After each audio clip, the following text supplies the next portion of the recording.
After turmoil in the early pieces of the season, a turning point has turned into a renaissance for a Phoenix Rising side that has seen 6 straight results in league play. Now, Phoenix makes its first trip back to Patriots Point in Charleston, South Carolina since a 2023 trip to take on the Battery on a side on a tear of their own. Last time these teams met in the Low Country, Phoenix eclipsed the Mountaintop in a penalty shootout to take home their first ever title in the USL Championship. Now, all focus shifts to a 2025 campaign with redemption written all over it in the face of a Battery side that would like nothing more than just that. Redemption on home grounds, a mulligan opportunity to protect the point against Phoenix. I'm Kevin Cardez, joined by my analyst tonight, Sammy O'Brien, for this official presentation of Phoenix Rising and the USL Championship on Rising Radio. Sammy, here comes a massive opportunity for two teams to take a leap into the next category on the hunt for glory in 2025. Yeah, this is a huge opportunity, especially for Phoenix. Charleston is arguably the best team in the league. Phoenix also, they've been insanely hot, one of the best teams in the league as well. So it's just a big opportunity, and Phoenix has their work cut out for them tonight. We'll talk about it a lot because it is a homecoming of sorts for a Phoenix team that marched into Charleston 2 years ago, and they did the absolutely unthinkable time and time again. In that game alone, that entire playoff run from start to finish was the unthinkable, the improbable, the impossible until it became possible. And then in the 90th minute, a header from John Stenberg turns into going down 2-0 in a penalty shootout and still managing to win it with 3 straight saves or misses from the Battery. They then lifted the cup at the end of that one. What does it mean to come back, and what does it mean for Charleston on the other side of it to have a chance to flip the coin? It means a lot, especially because, as we said, it's Phoenix's first time back in there. The Battery, the players that are still on the team, also the fan base as well, and also the players on Phoenix that were also on that championship-winning team. They're looking for something, and it's emotional, really. But again, that only can be thought of for so long with what's at stake and how good Charleston is, and where Phoenix is just 2 points back from first place in the Western Conference. This is a Charleston team that returned 6 of their starting 11 from the 2023 final losing team. On the other side, Phoenix only brings back 2 of their starting 11, but Mohamed Traore won't be with the team tonight. He's still out for injury. It'll be Dariush Formella, who started up top in 2023. He then got subbed off in the 70th minute. He led the line for the first 70, and he makes his return to Patriots Point tonight, as well as another starter who also played a game for Phoenix earlier this year. It was Darnell King. He is the lead assistant now for Phoenix. He'll sit on the bench as the lead assistant under head coach Paul Modoka. More on that later when we get to the lineups. But Sammy, now all focus shifts to 2025, and Phoenix is on a tear. 6 straight results in championship play, a big penalty shootout win as well in the USL Jägermeister Cup against their biggest rivals in New Mexico. So much momentum. How do they keep it up tonight? They're going to have to just rely on what they have. They've had a lot of injuries. A lot of guys, they have not had a same starting lineup in 2 games this season. So it's really going with what you got, and you still relying on your guys like Patrick Kukowski, for example, had that huge penalty shootout in the Jägermeister Cup. And it was one of those talking points, too, as of last week, is that Phoenix is in the middle of a very long road stretch here. They're going to have a home game on the 4th of July, but this is 2 of 3 straight road games, and they come back home. They play against Lexington on the 4th of July, and then they go out for 3 more road games, come back home for 1 more, and then play again twice on the road, Tampa and Lexington again. So much time on the road, and in a critical spot of the season where championships are typically built in the table trying to maintain momentum, but the Gold Cup and World Cup qualifiers, so many guys mixing and matching in and out. They get one of them back tonight in Darius Johnson. More on that a little bit later. You talked about the injuries, but with all the absences, who has to step up in the absence of guys like Joel Marguerite, the dynamos of this team? It's going to be guys like as your strikers, that front line. So you have Formella back in there, no more Charlie Dennis. As well, you have guys like Hope Avievio, big playmakers going up against Charleston's big playmakers. And it's really just going to be fighting fire with fire for Phoenix, and also Phoenix just showing that fight. They've gotten a result against every Western Conference opponent this season. And you talked about the fight. Phoenix will shift it over to Charleston for just a moment. In the East, Only 2 teams in the entire championship have 9 wins. Both of them sit at 1 and 2 in the Eastern Conference. It's Louisville and it's Charleston, 2 absolute Goliaths in what is a mammoth race over in the Eastern Conference. All the way down to 4th place would get you 1st place in the West, above that 22-point line. It's 23 for North Carolina, and then up above that, it's Loudoun, Charleston, and Louisville. Charleston in the absolute thick of it, but they're coming off of a rough midweek loss to Miami. Yeah, that was a rough loss, and that's going to help Phoenix as well, but if you're Charleston, you kind of have to throw that one out, because again, against the game against Miami team, you probably should have come out with 3 points of. So you just have to throw that thing away. And Phoenix is ready, and they are hot. Phoenix looking to stay hot on the road. A long road trip continues tonight. Phoenix has a chance to keep things rolling. Charleston looking to get back on the winning side of things after a rough loss against the Miami FC just a few days ago. A march to the top of the table, perhaps at stake for Phoenix. Charleston looking to stay up with Louisville. More on that in a little bit. For Phoenix Rising and Charleston Battery on Rising Radio. We'll be back in just a moment.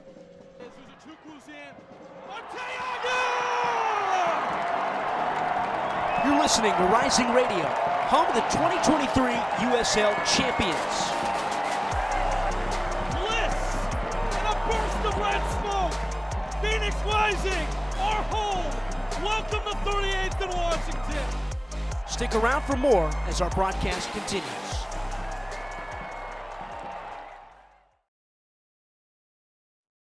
Buying a house can seem almost impossible, especially today.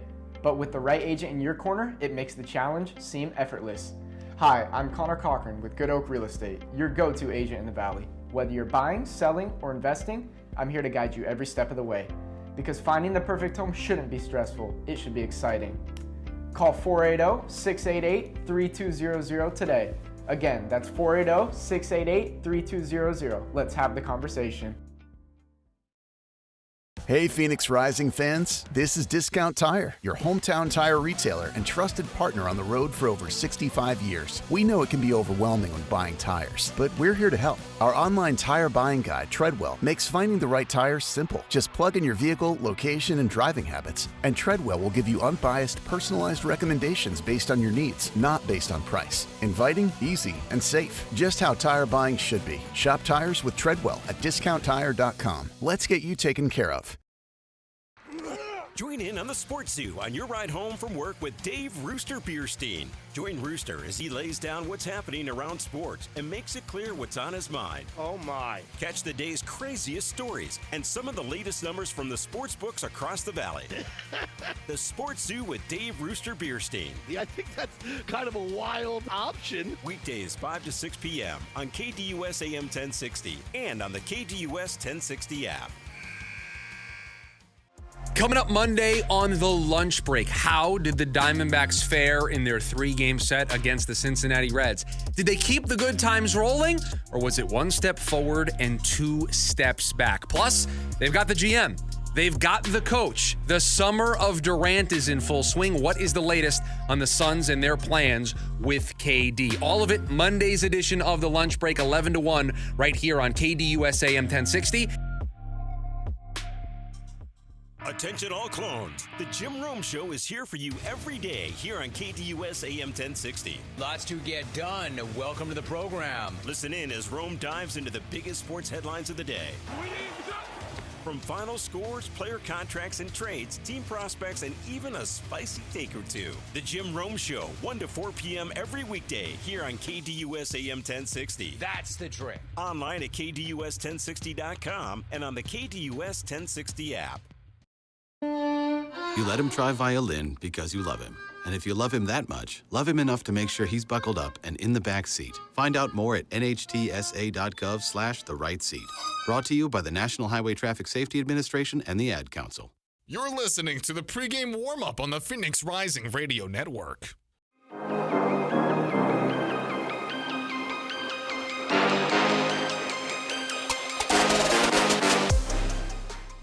I think you can go all the way back to the home game against Detroit. I think for us that is the turning point for the players and for ourselves to understand that we are much better than what we were showing there. And you know, again, I said it when Owen asked me in that Detroit game, yeah, you haven't won, and what people are getting frustrated about the process. But the process brought us here because we never change who we are, and we're not going to change what we do. That was Phoenix head coach Paolo Ka talking about the process, and that process has led them now to 6 straight results in USL Championship play here in 2025. Aside on a tear, and we'll get into their starting 11 tonight. Phoenix with a back line of Ryan Flood off the left and Colin Smith off the right. More for the minutes leader in Phoenix, a center back duo of Brax Montgomery, the Academy product, and Acela Senge, the LA Galaxy loan product. Right through the middle, we have the same midfield trio that we've had for the last few weeks. It's Hope Avayevu off the left, Noble Okello off the right, and down through the middle, the lowest lying midfielder, JP Skiers. Leading the line tonight will be Darius Formella as the striker, and off the left, Isanino Sacco. And making his return from international duty with Grenada is Darius Johnson. But your player to watch tonight, Sammy, is Hope Avayevu. Yeah, Hope Avayevu is undoubtedly the most important player on the pitch tonight for Phoenix. He's a playmaker. Phoenix needs playmakers. You're still missing Gerald Margarita out for the Gold Cup. Hope Avayevu, for example, he leads a team in goal contributions with 10. He's also top 5 in the league in assists. He's second in expected assists.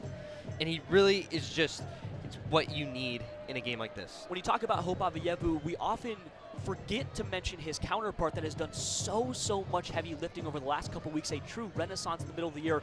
Noble Okello, their connection in the midfield, an underlapping cross. It's their move. It's what they've done all year long, but it's gotten slowly better. What have you seen from Noble Okello on the other side of things? Because we talk so much about Hope, but Noble's doing a lot of work as well. Yeah, Noble's really come into his own. He's even scored a goal in Las Vegas. He's kind of settled himself down, a very physical player. We see him go into the book a lot, but regardless, he's able to just be that man in the middle and just kind of be a conductor of the Phoenix offense. Looking for their conductor on the other side of things, Charleston Battery's 11. Tonight, they have a center back duo of number 22, Joey Apononu, as well as number 16, Graham Smith, making a return to the field in the starting 11. Off the left, it's Nathan Dos Santos, and off the right, it's Langston Blackstock. Through the middle, they have Allen and number 91, Husu Landry. My apologies. Off the left, it's their big number 10, Arturo Rodriguez. To his name so far through the year, 3 goal contributions, but one of the better midfielders in the entire USL Championship. More on him in just a little bit. Off the right, it's number 80, Juan David Torres, JD, one of the most talented players, if not the most impactful player in the championship in his own right. Those two between Rodriguez and Torres looking to do damage tonight against a side that comes back into town with a little bit of vengeance of their own. Leading the line, it's MD Myers and number 8, Emilio Icaza.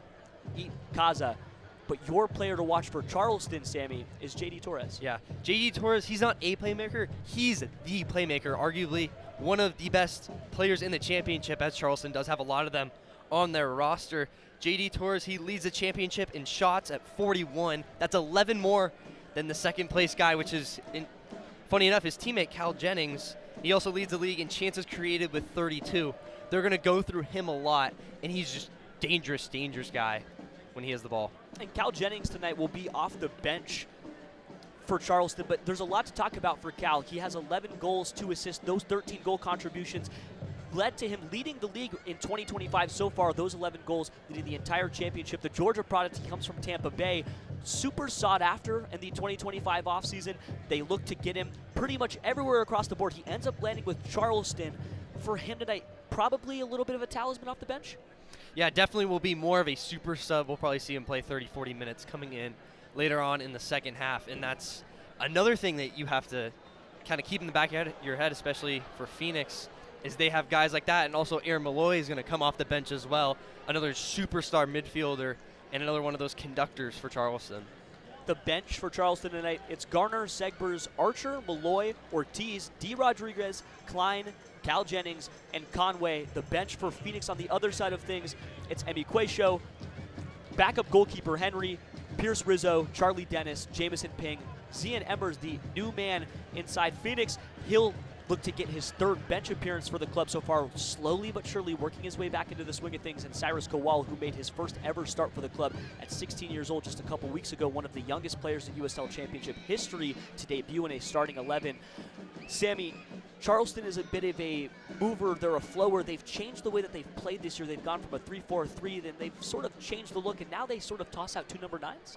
Yeah, they do, especially with, why not? MD Myers and Cal Jennings are both so good. And MD Myers, for example, he scored an opening goal in 3 separate matches this season. That's the type of firepower this team has, and just really what they bring to the table and how big of a match this really is. And with all the absences and all the players and the high-level talent that have gone out and played Gold Cup and World Cup qualifier games, Darius Johnson obviously back, but you're still looking at guys like Joel Margarita not with the squad as he goes and plays for Curacao. He'll start playing in about 10-15 minutes against Canada on their road to the Gold Cup, trying to advance, as well as guys like Damian Rivera. Probably the same look for them in that patented Pamodo-Ka 4-3-3? Yeah, I think so. It's what's been working for them, and that's kind of what we talked about earlier, just staying true to what you have. You have, I think, 6 guys out, including injuries and international duty. So sticking to that and just staying within yourself, not getting too far ahead of yourself with really the giant looming across the pitch. And what do you make of the bench situation for Phoenix? Only 3 professionals outside of Tristan Henry, their backup goalkeeper, on the bench tonight. Not a lot of options to go to, and in a game where Cal Jennings is likely going to come off the bench some point during the game, your answers are very limited. You have a left back in Emi Quayshaw who can sort of venture forward. You have the new guy, you have Emmers, who can play a couple positions across the diamond, but you're really not too sure where he fits in yet because we haven't seen him a whole lot. The options are thin. Yeah, they are, and again, it's relying especially on a guy like Quayshaw, a veteran. He was on that championship team. He actually missed the very first penalty in that shootout. So it's going to be relying on guys like him, and then really if it gets to it, you might have to go to some academy players, and Pod talks very highly of the academy and how much they mean to the club as well, so I don't think he'll be scared to throw them in there. Maybe some run out for Jamison Ping tonight? Yeah, we saw him, obviously, the second ever to sign a professional contract from the academy. Got some minutes early on in the season, hasn't got much of late, but yeah, definitely a guy that can come in there and give you that spark off the bench. The little guy, he's about 5'6", 5'7", but he's kind of just flies all over, and he's not scared of bigger guys. And for Charleston, certainly not looking in the mirror outside of Cal Jennings. We can talk a little bit about Aaron Malloy, one of the most impactful defenders in the entire championship. He sort of drifts up and ventures into the midfield, but he can get back and make a crucial tackle at any given moment. One of the better championship players across the last few years. Hasn't really had a downstretch in his entire career playing stateside, comes from Dublin. He will almost certainly make an appearance as well off the bench. What can he do for Charleston tonight? He's their conductor. We said that a lot. He is their conductor. He's played every minute in championship play this season, and it just, again, like, he's like relying on him. He was an MVP finalist in 2022 with Memphis, and when he has the ball, like, everything kind of just gravitates around him. The game just slows down, and the Charleston, they have such good team chemistry. It makes them super dangerous, especially when they get closer into that final third. Talking about the game slowing down, both Phoenix and Charleston will go play USL League One sides after this week, so a possible emptying of the tank moment here. Phoenix will go away and play Texoma and Sherman, Texas, as Charleston will go and play away against South Georgia Tormenta, both of those sides playing in their USL Jägermeister Cup groups. Charleston coming off of a very short week. They've only had about 3 days rest since losing to Miami, so there's a chance they just empty the tank on this one. We'll see what happens tonight. Lots of moving pieces for guys like Ben Pierman and Pamodo-Ka to move around. No one really knows what the chess or checkers match will be tonight, but there's a lot of questions. We're going to get the answers very soon. Phoenix Rising, Charleston Battery all night long, all on Rising Radio Network. We'll be back in just a moment with our final stanza of the Rising Radio pregame show.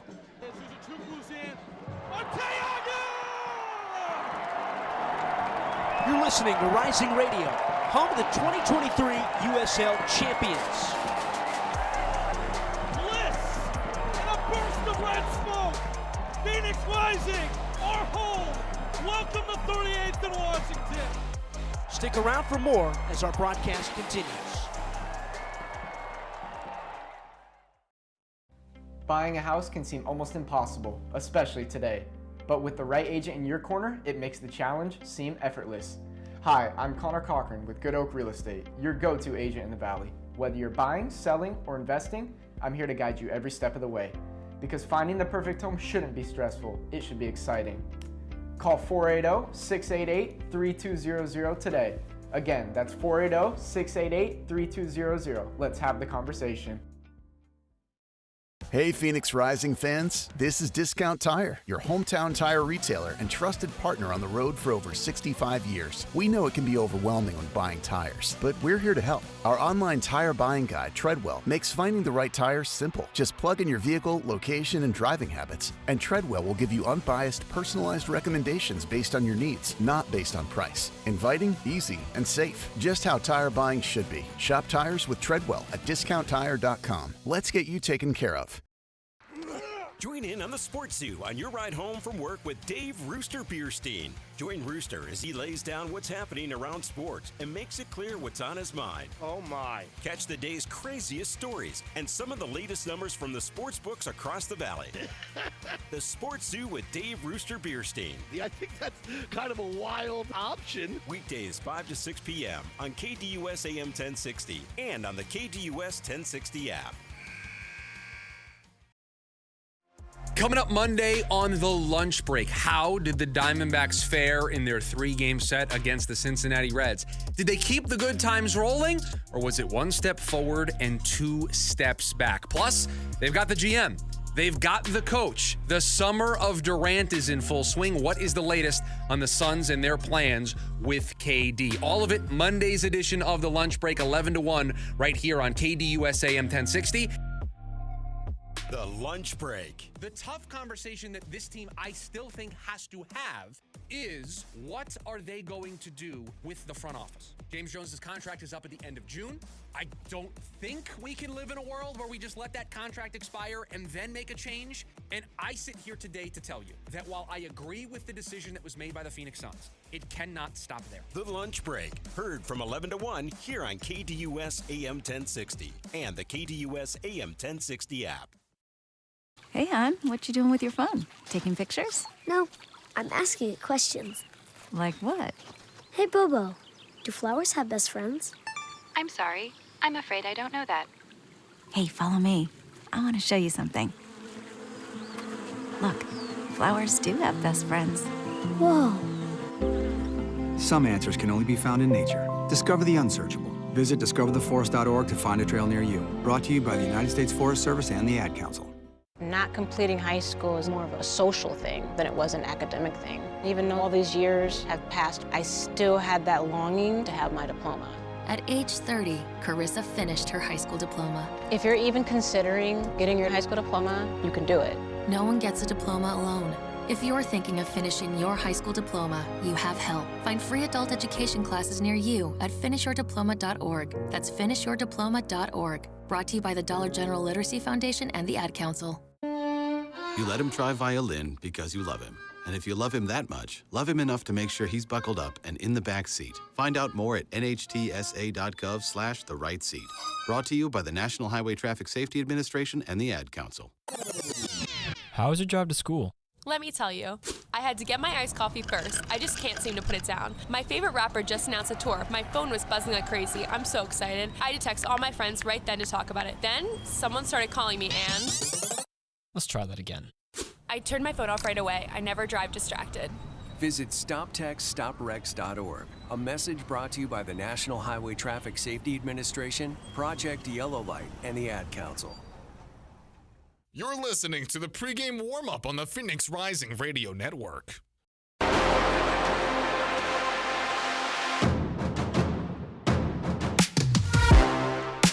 Phoenix Rising taking on Charleston Battery in their first trip back to Patriots Point since lifting the cup in the USL Final back in 2023. Almost 2 years have passed since then, and a lot has changed for Phoenix. Charleston rolling out a relatively similar team in a lot of ways to the side that they threw out with a mix of Cal Jennings, the league leader in goals scored in 2025 in the USL Championship. Lots to talk about, lots to break down with myself, Kevin Cardez, and my analyst tonight, Sammy O'Brien, on the Rising Radio pregame warm-up show. Lots to talk about, Sammy, but we'll get to the keys of the game. What does Phoenix have to do to get a leg up on an absolute Goliath in the Eastern Conference in Charleston? It's just make the most of every opportunity you have if you're Phoenix. You have the guys, you have that front line of Sacco and Formella and other guys. You also have, as we talked about plenty of times earlier, Noble Okello, and also your playmaker, your MVP tonight, Hope Avievu. It's making the most of every opportunity. Phoenix this season, They have 19 big chances created. That's tied for 8th in the league. But they also have 15 big chances missed, which is tied for the 9th most. And then you also have, like I said, Isan Sako. He's a guy you can rely on. He's second in goal contributions for the team with 7 this season. Is there possibly a way to positively skew the fact that they've missed that many big chances? Because at least in some way you're creating those chances? Yeah, you are. Phoenix is 4th in the league with 15 points. Excuse me, I take that back. 14th in the league in expected goals, but they have the 3rd most goals scored in the league with 23 at nearly 2 a game. So, yes, they are losing the opportunities, but they have made the most of the opportunities they do get. Phoenix converting at a high level, perhaps converting at a higher level than they should have, but that's what elite talent does. On the flip side of the coin, Sammy, Charleston has a chance to get one back in this absolute battle. They've only ever played 4 games against each other. One of them wasn't even truly in championship play, and Phoenix has also never taken a win in regulation against Charleston Battery. There's a lot there. They can keep something going here, and there's still going to be a little lingering from that title loss a couple years ago. What does Charleston have to do to get a leg up on Phoenix Rising? It's really get going without Cal Jennings. You don't have your guy, but again, they have so many other guys. JD Torres, MD Myers, as we said earlier, MD Myers. 3 opening goals this season. That's something Phoenix struggled with earlier on in the year. They've gotten better about it. They kind of flipped the coin on that, actually scoring first in games. But if you're Charleston, it's going to be scoring first and getting there, and then kind of, if you can, cruise through into the second half once you get there with your super subs, with Jennings and Aaron Malloy coming off the bench, probably getting 30-40 minutes tonight. The all-time series between these two teams. Charleston has a win, and then they've shared 3 draws against each other. That win that is the 2023 final doesn't actually count as a win because it came off of a penalty shootout, which is something that we harp on all the time. I still stand on the fact that a Jägermeister Cup shootout win is a victory because you get more points than the other side, and to me, that's a victory. Players to highlight. We got a couple more to talk about. Phoenix and their academy project, who's still not turned into a true professional yet, has almost played 1,000 minutes in 2025. Your player to highlight for Phoenix tonight is Braxton Montgomery. Yeah, Braxton has his work cut out for him. He has really stepped into his own, grown not only as a player, but as a man, as a person, as what the team and the coaching staff has shared so kindly. And it's especially with the firepower, like we've said, with MD Myers. Cal Jennings is going to come on later. He is going to be face-to-face with those guys, and he's been very, very solid throughout almost 1,000 minutes. He's played. The only game where he struggled a little bit was in the Jägermeister Cup. But regardless of that, he knows what he's capable of, and he is ready for the moment. This is his moment, with him potentially either leaving to go to Northern Illinois University for college or staying and signing a professional contract with Phoenix. We'll probably find that out in a couple weeks. Braxton Montgomery, 18 years old and ready for the moment. MD Myers, 23 years old with 6 goals and assists across 14 appearances in 2025. Perhaps has already showed up for the moment. The midfielder is your player to watch for Charleston tonight. Yeah, he is, because without Cal Jennings now, he is the guy, and he, I would say, is almost as dangerous as Cal Jennings. He is a very deep bag. He's creative, especially when he gets the ball in the box. It's like, he's going to take a shot, and he has some crazy goals this season. So he's going to put a lot of pressure on that back line of Phoenix, but he's also going to have to go up against Patrick Rakowski, who's been nothing short of phenomenal the last few weeks. Rakowski looking to keep a very, very strong streak of showings all the way through. That's all we have for the Rising Radio pregame warm-up show. Phoenix Rising, Charleston Battery all night long on the Phoenix Rising Radio Network with Kevin Cardez and Sammy O'Brien. We're back with the first kick in the first minute right after this short break.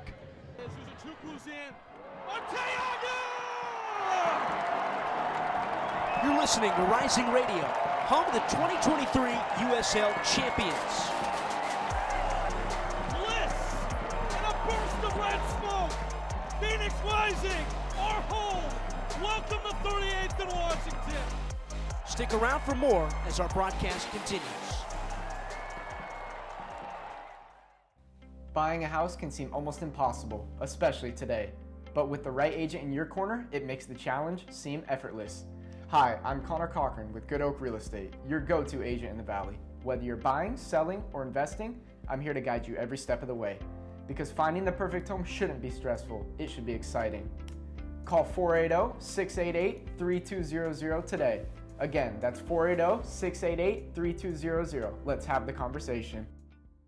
Hey Phoenix Rising fans, this is Discount Tire, your hometown tire retailer and trusted partner on the road for over 65 years. We know it can be overwhelming when buying tires, but we're here to help. Our online tire buying guide, Treadwell, makes finding the right tires simple. Just plug in your vehicle, location, and driving habits, and Treadwell will give you unbiased, personalized recommendations based on your needs, not based on price. Inviting, easy, and safe. Just how tire buying should be. Shop tires with Treadwell at discounttire.com. Let's get you taken care of. Join in on the Sports Zoo on your ride home from work with Dave Rooster Bierstein. Join Rooster as he lays down what's happening around sports and makes it clear what's on his mind. Oh my. Catch the day's craziest stories and some of the latest numbers from the sports books across the valley.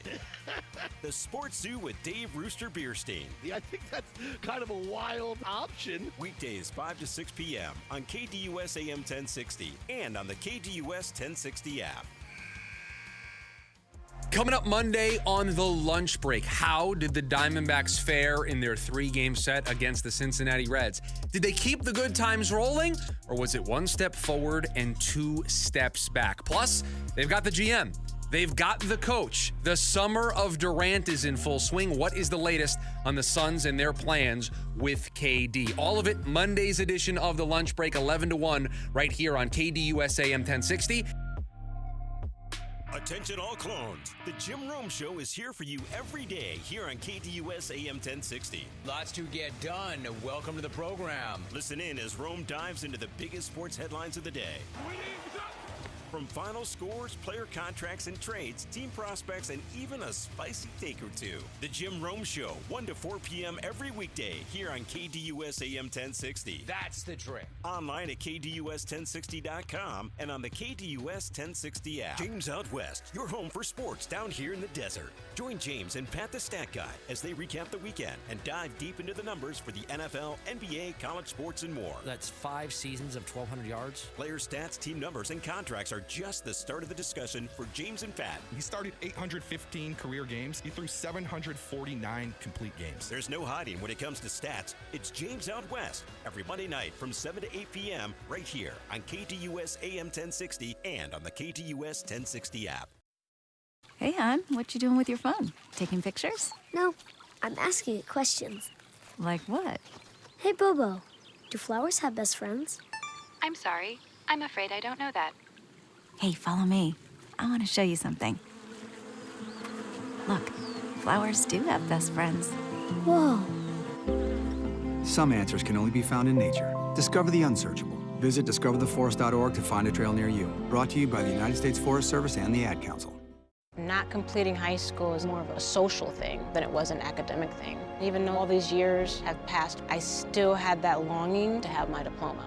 At age 30, Carissa finished her high school diploma. If you're even considering getting your high school diploma, you can do it. No one gets a diploma alone. If you're thinking of finishing your high school diploma, you have help. Find free adult education classes near you at finishyourdiploma.org. That's finishyourdiploma.org. Brought to you by the Dollar General Literacy Foundation and the Ad Council. We're the Goo Goo Dolls. We're fortunate that our daughters have what they need to grow and learn. But that isn't the case for nearly 13 million kids in the U.S. that struggle with hunger. Childhood hunger is a heartbreaking reality that Feeding America is working to change. Each year, the Feeding America network of food banks rescues billions of pounds of good food that would have gone to waste and provides it to families and children in need. You can help kids in need in your community by visiting feedingamerica.org. Brought to you by Feeding America and the Ad Council. Hi, I'm Peyton Manning, and I'm partnering with the American Red Cross this year to tackle blood shortages. Giving blood's important because every 2 seconds, someone actually needs blood, and unfortunately, only like 3% of the U.S. population donates. So we have to step up to give and to make sure there's plenty of blood available for those in need.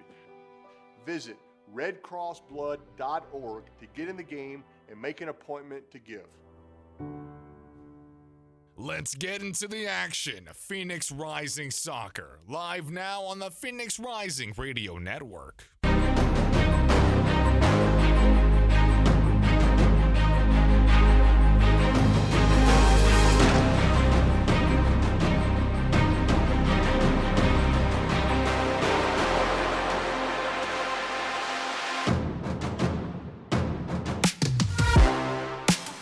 return to Patriots Point for a Phoenix Rising team that marched into the Low Country and lifted a title at the end of an 120-minute battle in the USL Final. Lots at stake between two Goliaths in their own conference. Charleston chasing Louisville, trying to make their march to the top of the table in the East. In the West, Phoenix, with a win, could jump all the way into first place above their biggest rivals in New Mexico United. Lots on the line tonight from myself, Kevin Cortez, my analyst tonight, Sammy O'Brien, on the Phoenix Rising Radio Network all night long from minute 1 through minute 90. We have you for this entire presentation of Phoenix Rising in the USL Championship on Phoenix Rising's X and Facebook page. Getting ready to start this one in just a moment. But Sammy, so much at stake for both teams here, both emotionally but also logistically in their rises to the top of the table. Yeah, you have the championship rematch. Obviously, again, can't be stated too much with Phoenix just knocking on the door of first place in the Western Conference like they have the last few weeks, just soaring up through the standings, coming off that win streak. Phoenix especially, they've been really good on the road, especially this time of season. You have 6 road games in 7 games. Phoenix has 12 points on the road this season, and only Charleston and Tulsa have more. Looking to continue their road warrior streak is Phoenix, as they'll wear their red jerseys with the white shorts. Charleston on the other side. The home team tonight will wear their all-black kits with the yellow pinstripes down the chest. It's a sellout crowd at Patriots Point over in South Carolina. Lots of fans in attendance for a long-awaited return of a rival that's only played 4 games against Charleston. 3 draws shared between the two clubs, and Charleston holds the only win in regulation. We'll get going. Avayevu plays all the way back for Ryan Flood, who plays a long ball lifted up and over the top, headed down by Noble Okello, and quickly scooped up by the waiting feet of many Battery players. As we get going here at Patriots Point, first minute, and it's 0-0. An immediate ball goes out on the near side touchline for Asenge, who lets it roll all the way out of bounds, and Colin Smith will track back, and immediately Phoenix has a chance to get the ball back in their own boots. Center referee tonight, Luis Diego Arroyo, his 14th game as a center referee at the professional level, shared between MLS Next Pro, USL Championship, and USL League One. Ball headed down out to the left for Ryan Flood, who ventures over the timeline and moves the ball down to the left channel for the waiting feet of Darius Johnson, making his return from national duty with Grenada after scoring 2 goals in 2 games for his national team. They fortunately did not advance out of their Gold Cup qualifying group nor their World Cup qualifying group, so he comes back home. The first to return from their national duty as Asenge evades quick pressure there from MD Myers, who's ferociously on the press. Rakowski has to send it long for the waiting chest of Darius Johnson, who loses it to a sharp right boot, but manages to get it back, and Avayevu settles play and moves it back for JP Skeers. The pitch looks a little dirty today, Sammy. Yeah, it looks quite thin, pretty underwatered, I'd say. An interesting look for the pitch tonight. Rakowski receives the ball at his left foot and just places a assault to the top. MD Myers is willing to just let this one roll. Montgomery plays down for the waiting run of JP Skeers, who's taken to ground immediately there by Husu. The ball will roll out of bounds. Last touch by a Phoenix Rising man. Immediately Ryan Flood watches it sail down for Myers. Myers puts the boot down. Back out for Ikaza. Ikaza moves it out to the right. Charleston threatening. Here comes a cross into the center of the box. Misses the far post. Goal kick for Phoenix. Immediate pressure in the 2nd minute. Charleston loses this one. Ball back with Phoenix. It's still 0-0. Yeah, that was a pretty good cross from Torres. Really not too far offline, and then almost to an unmarked man, it felt like, on the back post.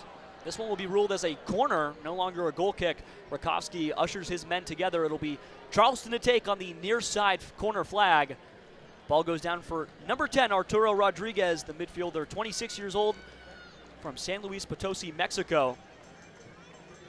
He'll set the ball down and get ready to deliver an in-swinging ball to the near post, and it's immediately booted away by Avayevu, but immediately to pick it back up, instead lets it roll. Arturo Rodriguez is content to take the throw in. Near side touchline, overhanded throw. Back out to the waiting feet of MD Myers. Myers trying to get past Colin Smith, who manages to jar it free, and JP Skeers trying to make a run on the counter. Skeers right through the middle. Can he find Darius Johnson? Taking the ground over the timeline. And a foul ruled in favor of Phoenix right over the center half. Center referee Luis Diego Arroyo rules in favor of Phoenix in a free kick. Way too far out from the goal to do anything productive. It's Nathan Dos Santos who's immediately tagged with the foul. 4th minute. Phoenix restarts play, but Arroyo doesn't like that one. He wants it played back they'll do it all over again. Akello receives with his right foot, moves back to the center, all the way for Selasenge. Asenge plays back for his goalkeeper, Rakowski, who moves it back out to the right. Asenge, top of the box, trying to evade the pressure of Rodriguez. Moves it back for Rakowski again. MD Myers on the chase. This press is ferocious from Charleston. Moves it out to the far side touchline for Ryan Flood. Flood gives way for Darius Johnson, who can't quite shake free, and there's more defensive intensity from Charleston. Montgomery, back for Asenge, moves for Rakowski, center of the box.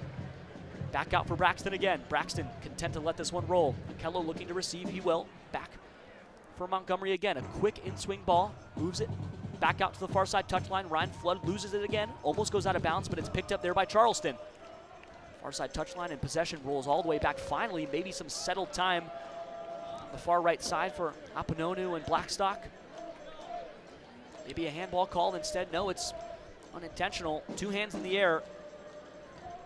Dos Santos plays it all the way back for Smith. Handball was called. Feels like Phoenix was not expecting this early press from Charleston. They kind of felt like they've been all over the place when they have had the ball. Couple sloppy passes and turnovers. Sloppy passes and a turnover from Phoenix turns into a foul, say 20 yards out from the center half. Ryan Flood gets tagged for the foul against it looked like Nathan Dos Santos.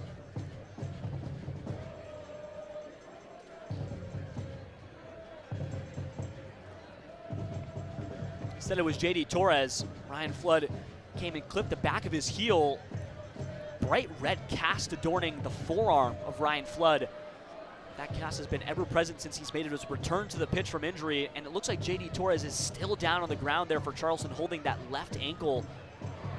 Center referee checking on him, seeing if we need to have the physio come out. And he lost a shoe. Getting a better look at the pitch, Kevin. It's really spotty out there today. A lot of dead spots, and seems like a lot of exposed dirt as well. We'll see how that kind of affects later on in the match. A lot of dirt out in the low country.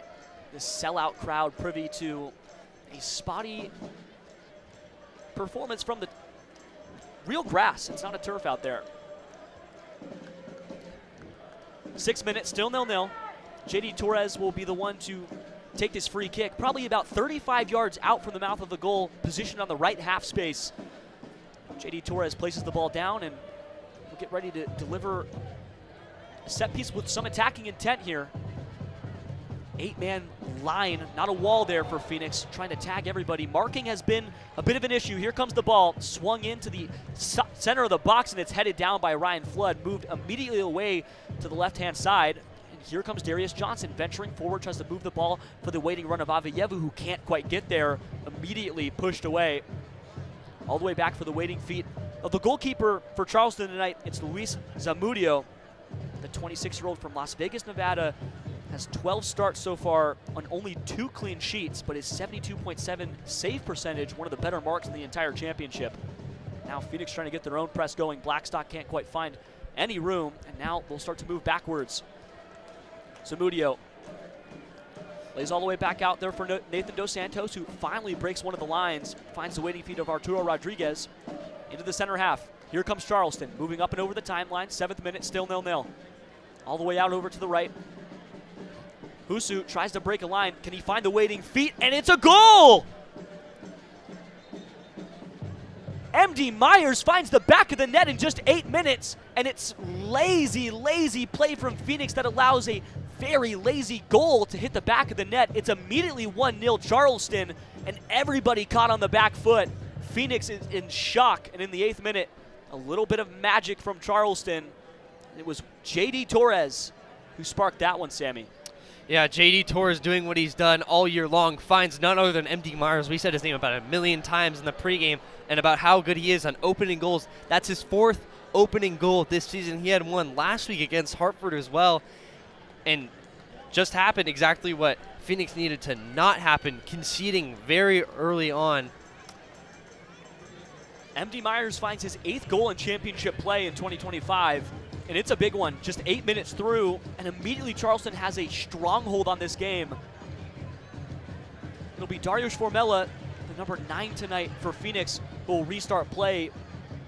Phoenix looks calm and content as the ball is played back for JP Skeers, but an immediate slip through the back line turns into a very early chance and a goal for Charleston.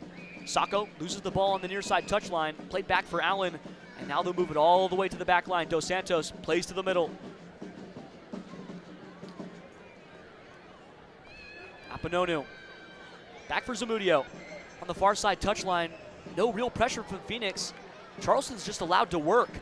Chris Allen calling for the ball. He won't quite get it.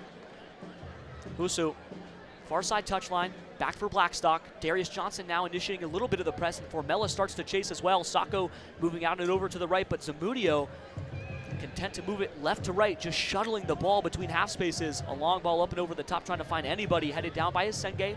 Akello moves it down for Skierce, but it's lost again to Battery. JP Skierce charged the ball free. Can he find Formella? Headed back and over to the left for Darius, and now a foul called in the run of play, and it looks like Phoenix will be privy to now a free kick.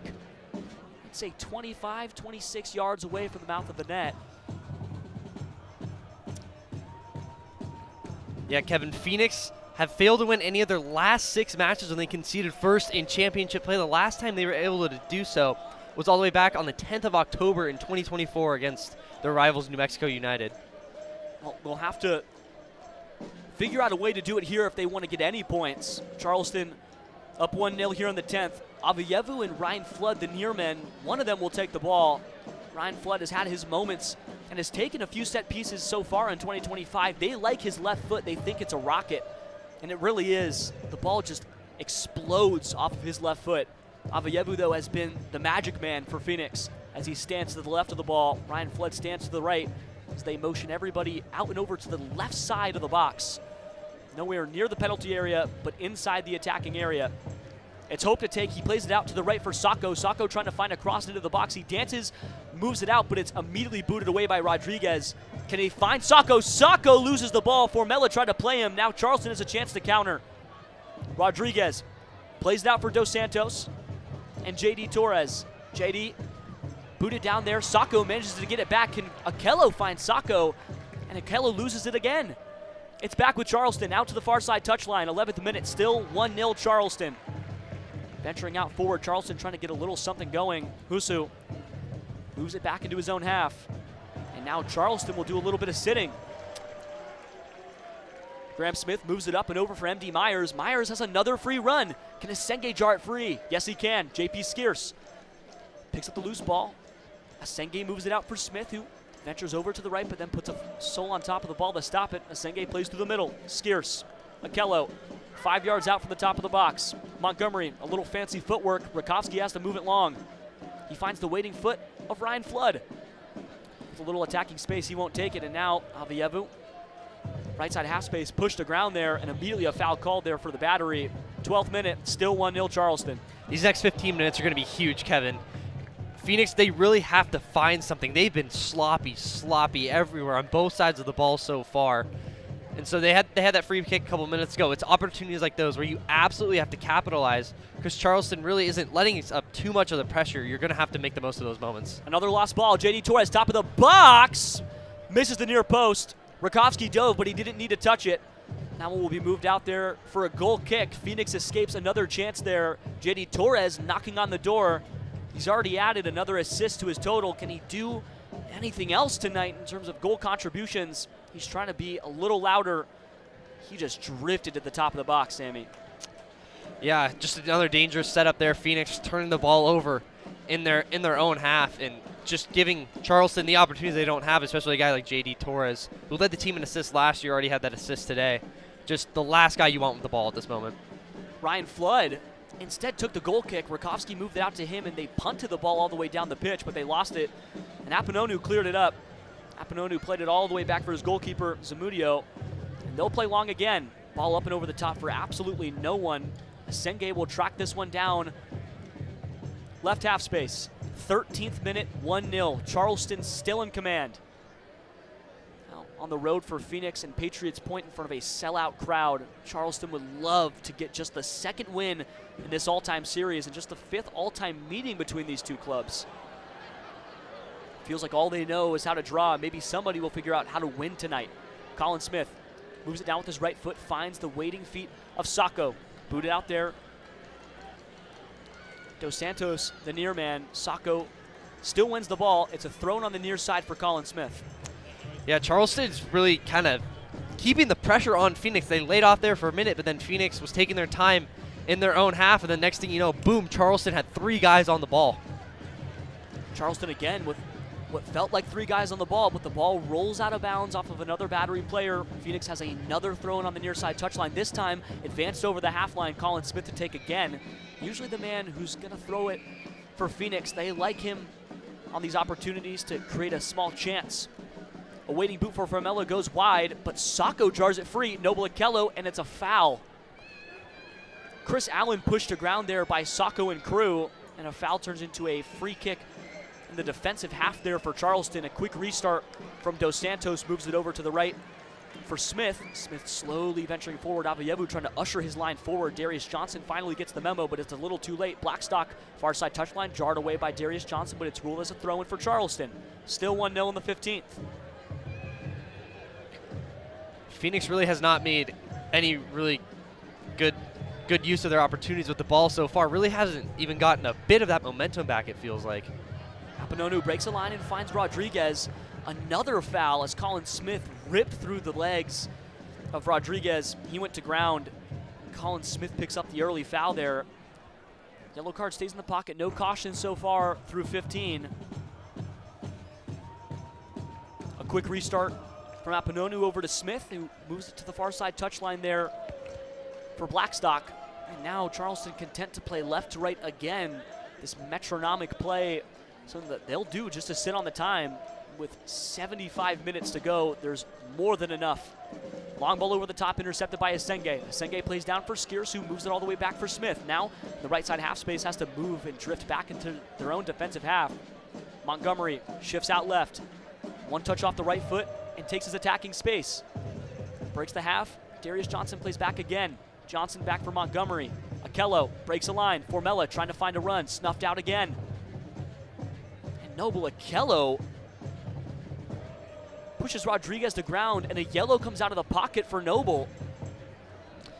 That's Noble's 6th yellow card of the season. That leads the team. He's a Okello, 6'5" frame, big guy, very physical player. That one there kind of just got lazy and took him out of the ankles. Yellow card for reckless offense there. Noble Okello picks up another early one. That's sort of been his trend so far in 2025, Sammy, picking up an early yellow card, and it's been what's prevented him from getting into those high-octane challenges that he can often win.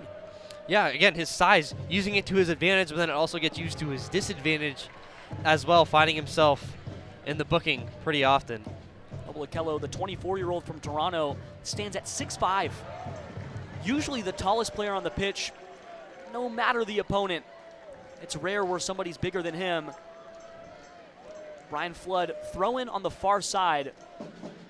Shifted onto the left side half space. 17th minute, 1-0. Charleston still in command. Formella plays the ball down to ground, all the way back for the waiting feet of Colin Smith. Smith booting the ball up and over for Nino Sacco. Sacco plays back for Okello. Okello with a little space, ventures deep into the half. Can he find anybody? Moves back for Smith. A small nudge over the timeline, all the way back again for Asenge. More back and forth play, but they can't break the final third, Sammy. No, they can't, and they're really, Charleston's done a good job keeping them out of their element. Phoenix likes to kind of hold back and play the game at their speed, especially down a goal now. And kind of after it feels Phoenix tries to slow it down for 30 seconds, Charleston says, not so fast, and they're going to press up. Charleston surely playing fast now. A foul. Colin Smith went to ground. He's holding his chest. Looks like he got the wind knocked out of him there on the near side touchline. Asenge receives the ball, trying to slow play and let Colin Smith get his bearings back. All the way back for their German goalkeeper, Rakowski. Rakowski, cool, calm, and collected, and now the press has sort of dialed itself back for Charleston. Finally, somebody makes a move. And Kaza manages to jar the ball free for Rakowski. Rakowski get back out to Braxton. Braxton moves it for Asenge. Back and forth we go, but not up and down. Asenge can't break the half. Stopped there again by Ikaza. Skierce moves it out to left. Chested down by Avievu. Has a chance to drift into the final third. Can he get to the ball? Avievu taken off of it there. They lose it again. Avievu giving chase. Torres. Long ball booted up and over. Can MD Myers hold? Akaza can't quite get there. Asenge once again in the defensive half. More left to right movement. Still can't go up and down. Finally, Avayevu receives a line-breaking pass and is immediately pushed to ground. Husu back for Allen. Center circle. Breaks the timeline. Dos Santos near side touchline. A crafty move to get away from Sacco, and it's moved all the way back. Left half space turns it into a defensive half. Aponono all the way back out for Blackstock. A long ball up and over for nobody but Rakowski. Still 1-0, 19th minute. Phoenix and Charleston. Patriots Point in South Carolina in front of a sellout crowd. Phoenix started to do this the last couple of minutes, Kevin, but it felt like the first 10, 12 minutes they were not getting the ball to Hope Avayevu. Now they tried to get it to him a couple times. Nothing's really worked out so far. They just had that ball. Skiers tried to find him, just bounced away. Still just trying to find that one ball like Charleston did. A shove in the back. Darius Johnson goes to ground. Foul ruled in favor of Phoenix. JD Torres picks that one up. DJ wiping his face off as he went pretty hard to ground. It'll be Avayevu to take, say, 5, 6, 7 yards away from the half line. Breaks the defensive half. Ryan Flood and Hope once again the near men to take. And with the left arm to the sky, it looks like Ryan Flood will be the one to deliver this set piece service in the 20th minute. Ryan Flood about 5 feet back from the ball will look to deliver a left-footed strike somewhere in the attacking area for somebody to clean up. One arm to the sky, left hand up. Ryan Flood, a slow but sure run up and a boot into the box, headed down there. Sacco can't quite get there. Up and over for Montgomery, and pushed to ground is JP. No foul ruled. Center referee Luis Diego Arroyo says not enough there, and as JP Skiers gets up, it's just a goal kick for Charleston. 21st minute, still 1-0, Charleston in the lead. Don't really know if that was the best looks Phoenix could have had. That one got sent out for Braxton. He had plenty of space to bring that down for a touch or two and try to set something up. Instead, he sends it way over for JP Skiers, and regardless if Skiers was going to be able to get to that ball or not, I don't know how much really could have come from that. Charleston with only 41% of the ball, but it feels like they've had the lion's share of the opportunity. Center of the park, MD Myers. Plays out for Husu and crew. Torres making a long run. Can he find the waiting break of Ikaza? Here comes a cross into the center of the box, booted away by Ryan Flood. And a corner kick on the way for Charleston in the 21st. All the quality opportunities still lying with Charleston and crew. They have just one shot on target, and it was immediately converted into a goal. And the 58% of possession that Phoenix currently holds has amounted to absolutely nothing. Not a shot, surely not one on target either. Second corner of the night for Charleston. It'll be JD Torres to walk all the way out to the far side flag. He'll be the one to take. It's things like this too for Phoenix, just having a not very good, not very high quality possession, then going down and immediately giving them a quarter kick. Torres delivers to the near post. It's booted up and over. It's still all the way around. Trying to volley it is Arturo Rodriguez. And now Phoenix has a chance on the counter. Here comes Darius Johnson breaking the half line. Can he find Braxton? Braxton finds DJ again. Everybody crashing. Noble Akello to the left, and he's pushed to ground in the box. Is there a point to the spot? And it looks like there isn't. Just a corner kick for Phoenix. Everybody on the rising side thought that there was a penalty on the way. Instead, Arroyo rules in favor of Phoenix, but only a corner kick. And in the 23rd minute, Phoenix has a chance to get their first true quality opportunity on the net. That's absolutely what Phoenix needs right now. They were really, backs were on the wall there, and now they get it. Arguably could have been a penalty, but could have been a dangerous free kick there, Sammy.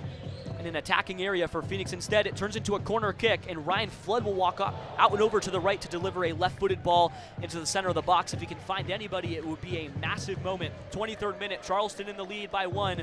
Phoenix trying to get one back. Ryan Flood out to the right of the ball. 2 arms to the sky, that red cast all the way up in the air. Here comes the ball near post. It's back heel, but only as far as everybody in a Charleston uniform. It's booted out and over the legs of Ryan Flood, and it goes out for a throw-in. Goal kick, my apologies. Charleston gets the ball back, and in the 23rd minute, it remains 1-0. Still no opportunity here for Phoenix. That was the best opportunity we've seen from Phoenix tonight, but that kick from Flood was way too low, and really nothing could be done with that. especially an opportunity like that. You're looking for your playmakers, a guy like J.P. Skiers. Torres plays a ball down the channel for Rodriguez, but it's immediately jarred away there by Colin Smith. And an arm goes up and over to the air, and it looks like a foul ruled in favor of Phoenix turns into a goal kick for Patrick Rakowski. The ball was booted away, and Colin Smith was immediately incensed. But the ball is quickly restarted there by Rakowski, moves it out to the left for Ryan Flood, and in the 24th minute, Phoenix has a chance to maintain possession. But Flood gives it right back up. On the far side touchline, Husu gets the ball back. Center of the park. Moved back for Smith. Smith finds Apononu.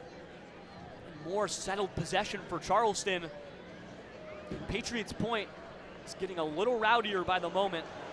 Zamudio plays out for Smith. Ball up and over the top, headed away by Ryan Flood, but only as far as Ikaza. Ikaza manages to get the ball back, crossed up and over into the half space, knotted down there by Asenge, finds the foot of Noble Akello. Sacco trying to hold up play. Can he find Akello? Yes, he can. Akello moves it left for Montgomery. Flood. Not a whole lot of room to move. Akello, center of his defensive half, moves from left to right and breaks half spaces. Trying to break Arturo Rodriguez, and he does, but he only finds the feet of Apononu, and immediately Charleston gets it back again. Dos Santos plays back for his goalkeeper. And then Nevada Zamudio content to just play back and forth again. He had 5 saves against Hartford. Pretty big game for them. Montgomery wins the ball back and plays for his goalkeeper himself. Rakowski plays back for Montgomery again, rewarding the efforts of the academy product. Montgomery, slow but sure, trying to move his way out of possession, but instead has to move it back again. Still 1-0, 26th minute, Charleston firmly in control. Yeah, Phoenix again with almost 58% of the possession, but it sure doesn't feel like that, but when Charleston does have the ball, it feels like it's only in Phoenix's half. Colin Smith breaks the final third, moves it out to the right. Can he find a cross into the box? He finds Hope Avayevu into the chest of Zamudio. Hope had an opportunity, but he couldn't put enough of a boot to it, and the ball gets low driven right into the chest of the Battery goalkeeper. Luis Zamudio at the ready, and nothing plays there, but good movement from Colin Smith turns into a half chance for Phoenix, and finally things are starting to gel in the attacking third for Phoenix. Yeah, wheels are starting to move a little bit more. It feels like that was the best opportunity they had on a pretty good counter. Just the shot just wasn't there. 26th minute, 1-0. Ball booted down there by Ikaza. Played into the middle there for Myers. Myers plays out for Rodriguez. Rodriguez finds Dos Santos down the left channel. Can he cross it into the box? He can, but it's booted out for Noble Akello. Akello can't quite jar it free. Rodriguez, top of the box, finds JD Torres. JD dances, trying to shake off a Yevu, but it's right into the arms of Rakowski. Moved out to his left, slid to his knees, and picked up the ball as soon as he could. A quick restart from Rakowski in the 27th. Rolls out for Ryan Flood. Left half space. Defensive half. It's where they've lived so far, Sammy. Yeah, they have. And another thing with that, holding the ball like that, but also giving it up and then bang, Charleston's right back in your face in your half into the final third. It's going to tire you out, and you have a very, very thin bench tonight. Thin bench. That's the opposite for Charleston, who wins the ball back. Torres plays it long and open over the top of the defensive half, but it only finds Rakowski. Montgomery moves it out left for Darius Johnson and Ryan Flood. Ryan Flood trying to break the timeline. Formella plays it back on one touch. 28th minute, still 1-0. Montgomery back for Asenge.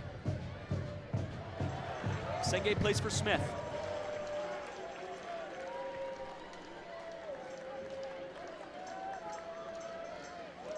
Back and forth we go. Montgomery in the build, playing almost as a center back right now. At times we've seen Sammy that he's played up into the midfield. He's joined the attack in a lot of ways. Now, instead, Ryan Flood's not the guy to play in possession. He's playing up. Yeah, we've seen that happen a lot too with Asenge. Asenge kind of just set himself at media. He just kind of brought the ball up and tried to make something happen with that. And the coaching staff, they let it happen. They know what type of player and the quality of a player that Asenge is, and he has been nothing short of great for Phoenix since coming over from LA Galaxy. Asenge fouls Amelia Ikaza there. 27-year-old from St. Petersburg, Florida, for the Rio Grande Valley Toros. So far, 5 starts in 2025 through 13 appearances. No goals, no assists, but 4 yellow cards. He has 2 yellow cards in his last 2 matches played. Got fouled there. Won't be the recipient of one in that case. Rodriguez has to play it back for Dos Santos off the restart. Dos Santos moves it from left to right and finds Smith. Smith over for Blackstock. Can't quite get free. Now rising on the press. Formello almost gets a boot to it all the way back for Zamudio. But Charleston still maintaining possession. They only have 42% of it, but it feels like they've had all of it through the first 29 minutes. Still 1-0. Charleston in command.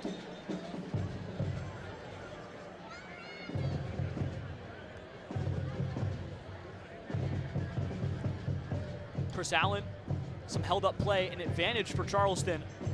Left to right. Torres, far right side. Avayevu can't quite get there. Ball booted up and over into the air. Kello manages to push it up and over, only as far as Husu. Husu moves from the center circle, finds JD again.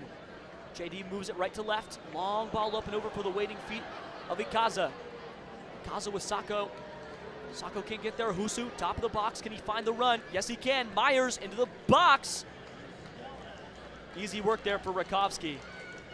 Trickles right into his chest in the 30th minute. Still 1-0. Phoenix clinging to that lone chance off of a corner. Lone chance off of the counter. Phoenix gets a break there on that one. That ball was just a bit offline. Yakaza could only get a toe to it. They made an easy save for Rakovsky as Ben Pierman still kind of having that press come up as well, just not taking the foot off the gas, especially knowing Phoenix's spot with the thin bench. Ryan Flood, one of those bench pieces, turned into a sort of high-minute player over the last few matches because so many guys for Phoenix out and about, whether they're playing in World Cup qualifiers or CONCACAF Gold Cup. Long ball up and over the top for Darius Johnson. Can he get there? Yes, he can. Moved over to the top of the box. Hope Avievu leaves for JP Skiers, who sends a stinging strike into the shins of Chris Allen. Chris Allen manages to get that one free. Ryan Flood keeps it in play as Senge tracks all the way back, and he'll have to move a long ball for Rakovsky.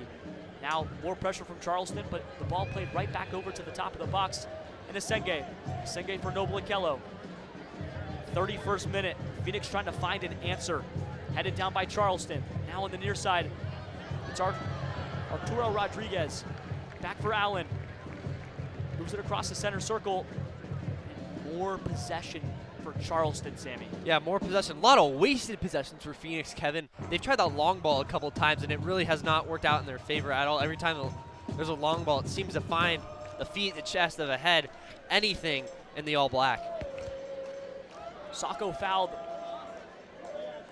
or commits a foul over the timeline. Charleston gets the ball back immediately, and they'll quickly restart. Smith, long, stretching, overlapping ball for Rodriguez. Rodriguez boots it down, drifts to the top of the box, finds Myers. Myers on the left side. Ikaza hounded by Senge. Senge, hands on hips, manages to get that one free. Noble Okello keeps it in play. Sacco can't quite get there. Allen picks back up the ball for Charleston. Husu backing up and over to the right. Smith, JD, center circle, finds Apononu. Apononu moves it, finally breaks the half line. It's Dos Santos. Down for Rodriguez. Ikaza can't quite break the box. Dos Santos finally finds the run. Allen moves it to the center of the box. Braxton Montgomery does a great job. Shields off MD Myers. And a long ball up and over the far side touchline turns into a throw-in for Charleston, but disaster evaded there, at least for the moment. Still 1-0. Phoenix trailing Charleston on the road. 33rd minute. Yeah, Phoenix is going to get a breather here, as they so very much need. Braxton Montgomery, though, has stepped up to the test so far tonight. Really been a stonewall on that back line for Phoenix, letting nothing past him. Center back tandem of Charleston doing more back and forth work. Apononu plays for his goalkeeper, Zamudio. Zamudio moves a right-footed long ball up and over the timeline, trying to find an outstretched run. Can't find anybody. Rakovsky just the man to receive. Puts a right foot to the ball and lets Senge play on. Senge, right to left, finds Braxton Montgomery. 34th minute. Phoenix still on the chase, 1-0. Senge. No real press still from Charleston. They had it off rip, and now it's turned into a sort of man-marked zone. Long crossed ball there. Sacco chests it down. A little bit of magic on the way, perhaps, from the Frenchman. Right-footed ball back for Asenge. Asenge finds Smith down the near side touchline. Colin Smith moves back again. Can't quite break it. Asenge. Braxton Montgomery, center circle. 34th minute. Braxton. Asenge finally drifting. Can they break the final third? 1-0. Charleston still in the lead in the 34th. Colin Smith drags his foot over the right side of the ball, only to find Asenge. Backwards, not forwards. Finally a forward ball for Noble Okello. Colin Smith finds Nino Sacco down the channel, but it's immediately booted away there. Apononu says no more. The 23-year-old from Toledo, comes from FC Cincinnati. He was drafted 22nd overall by FC Cincinnati. Spent 2 seasons there, bouncing up and down between their first and second division. And now finds his time as a professional in Charleston, the Low Country and Patriots Point. 35th minute, a man down for Charleston. It's Emilio Icaza. Slowly gets up, center referee trying to have a conversation now between Noble and Icaza. Noble Okello already on a caution tonight. Looks like Phoenix will be the beneficiary of a throw-in on the near side touchline. Deeply situated in the attacking third. 35th minute. 2 hands on the ball. Up and overthrown there by Colin Smith. Sacco beats 1 and beats 2. Can he find a cross into the box? It's heeled in by Avievu, but only as far as Zamudio.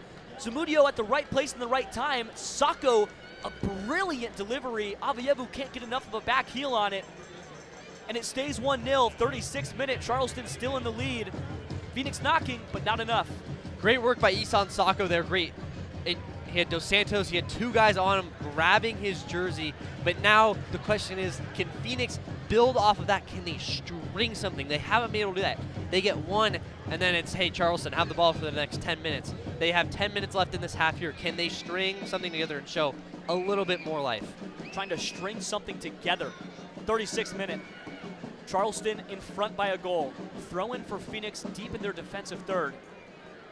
Rolled out for Ryan Flood. I gotta imagine, Sammy, that's a little awkward to throw the ball with 2 hands with that big cast on that right arm of Ryan Flood. Yeah, you've probably got about 3.5 fingers that you can really work with there, because that cast comes up really, really high. Like I don't even think he really has much of a thumb right now. Probably 3.5 pounds too. It's a heavy cast. Sacco chests the ball down in the right half space, breaking the attacking third. Can he find the run of Colin Smith out to the right? Colin Smith breaking the box. Can he find Darius Johnson? Leaves off for Avievu! Hope Avievu puts one into the back of the net, and it's level at Patriots Point. What a play, executed to perfection. Phoenix does what they do best. They found their guy, and Hope Avievu finally comes through, puts one into the back of the net, and we're all square. What a strike from Avievu, but what brilliance from Colin Smith to send that one wide. Darius Johnson left it off for his midfield man, and the number 10 for Phoenix puts one into the back of the net. The Ghanaian has been so special for Phoenix. He finds his 4th goal of the year, and he's quickly knocking on the door of 10 goal contributions in championship play. What a moment for Hope Avievu, and it's all knotted up in the first half. 38th minute, level at Patriots Point.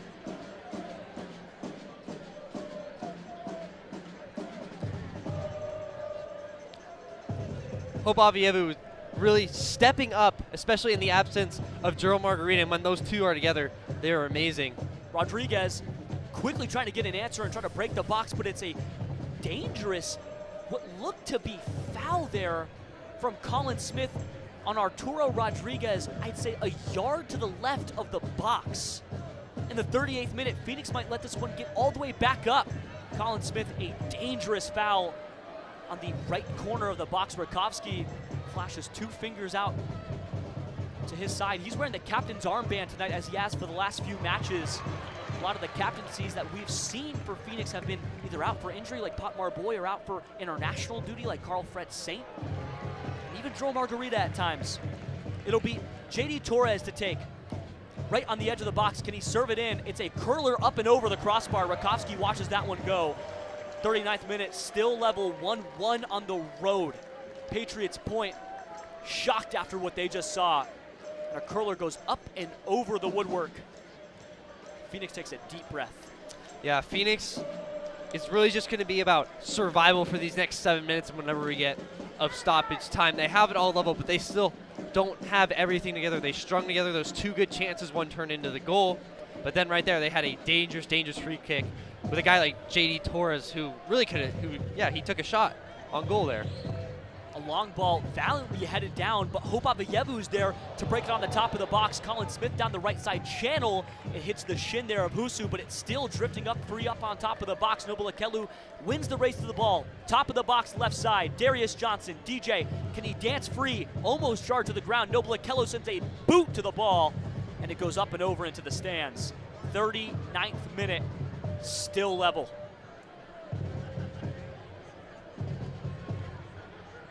Extremely important 5 minutes here, I'd say, Sammy. Yeah, absolutely. As we kind of just talked about, Phoenix just they just got to stay calm, and they obviously cannot concede. Just don't let it get away from you. You're right back into this thing, regardless of how chaotic it's been or not, but just keeping the ball in front of you. I like that one. Just don't concede. Typically, the team that scores more goals wins the game, and I like that one. Dos Santos. Down the left side half space, near side touchline. Rodriguez plays it down for Dos Santos again. Braxton Montgomery in the area, and he jars it free. More brilliance there from the academy product. Sacco trying to shield off into his own corner, but he throws an elbow maybe to the face of Rodriguez there. Foul ruled, or at least the physio will have to come out. It looked like Arturo went right to ground after something clipped him either in his forehead or his nose. That one's going to sting. Yeah, maybe a little bit of dramatics there from Rodriguez as he goes down. Yeah, definitely maybe a little bit, but regardless, looks like the physio might have to come out to assess for a head injury. Looks like Rodriguez will stay out on the pitch. Everything seems to be okay. And then the 41st minute, still 1-1. A Hope Avayevu strike turns into a leveler in the 36th minute.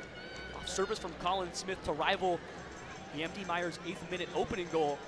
For JD Torres, assistant on that one. The superstars of Charleston clashing against the superstars of Phoenix, and Phoenix immediately turns it over. Allen finds Torres. Can they break the box? Montgomery loses the ball. Can they put it away? Rakovsky deflects the ball off of his left hip, and Emilio Icaza almost got that one back. More sloppy play from Phoenix, not playing up to the standard at all. And luckily, Patrick Rakovsky, as good as he's been, comes up big once more and keeps this game level. Icaza almost found the go-ahead goal there, but Rakovsky just shut off the angle. Corner kick on the way for Charleston, far side flag. It'll be JD Torres to take in the 42nd minute. Still all knotted up on the road in South Carolina. Everybody ushered into the box for Charleston. Torres takes 5 steps back from the ball. Bright red boots, one arm to the sky, sends in an in-swinger to the near post, headed away by Avayevu. That one will drift far and wide. DJ's gonna give that one some chase, but Allen manages to shield him off with his back. And he finds Husu. Husu drifting over the timeline. Finds his goalkeeper all the way back in the box, and Zamudio, removed probably 50 yards from the play, immediately gets involved. Apononu, back for Zamudio. Now the possession slowly leveling out, 55% for Phoenix, 44% there for Charleston. Long ball over the top. Colin Smith wins the header. Only for the left foot of Sacco. Sacco shoved through the back, but play on, rules the referee. Rodriguez top of the box. It's still free in front of the box, but Rakovsky watches that one bounce. There was a little bit of chase there from MD Myers. Thankfully, Asela Senge had that one shielded off. Rakovsky, a quick restart up and over to the right. 43rd minute, still level. Asenge, top of the box, moves it over for Montgomery. Montgomery sends a long ball up and over the head of everybody. Charleston lets that one go. A throw in on the far side touchline for Charleston here in the 43rd. Phoenix still just not making it easy. It feels like every time Charleston has the ball, you know they're going to take it down, get in that final third, and get close to the box. Long ball over the top. Montgomery has to battle against Myers, and Montgomery wins a ferocious challenge Asenge, top of the box. That press becoming a little more fiery here. Backheel ball from Avievu, finds DJ. DJ, left half space, trying to break the final third. He will. DJ, crafty moves. Can he find the top of the box? Instead, he loses the ball. Husu jars it free. Ryan Flood can't quite get it back. Husu spins and has the ball in his own boots. Breaks the timeline. Torres, center circle. Ball through. Here comes Rodriguez. He's free. Asenge, can he block the ball? And it finds the net! But it looks like a foul called at the last moment, and Arturo Rodriguez's celebration is still a goal. For a moment, he went to ground, but sloppy play turns it to a leading goal, and it's 2-1 at Patriots Point. Charleston back in command. Phoenix did absolutely nothing to really help themselves there, and they kind of just, every time they had a possession since that goal, they kind of just let it get away from him, and Charleston has come flying on the counter, and it just felt like they were going to find the back of the net again before the half, and they do. Rodriguez finds his second goal in championship play this season, and it's a big one. 2-1, Charleston in command in the 45th minute. They find a late goal in the first half. And now it's up to Phoenix to answer again in a game where they haven't had all that many opportunities to do so. And when they got that goal back, like Sammy said, it just felt sloppy. JP Skeers plays out to the right for Colin Smith. Smith finds Montgomery. We'll see how intense they get. Maybe they'll try to find their leveler here. Left foot boots the ball down for Ryan Flood. Avievu dropped all the way back. Possession here. A long switched ball over for Sacco. Sacco loses the header, but only as far as Colin Smith. Smith has a little bit of room. Finds Formella. Smith is through. Smith, top of the box. Can he find a shot? It's back heeled. 2 minutes of extra time on the way.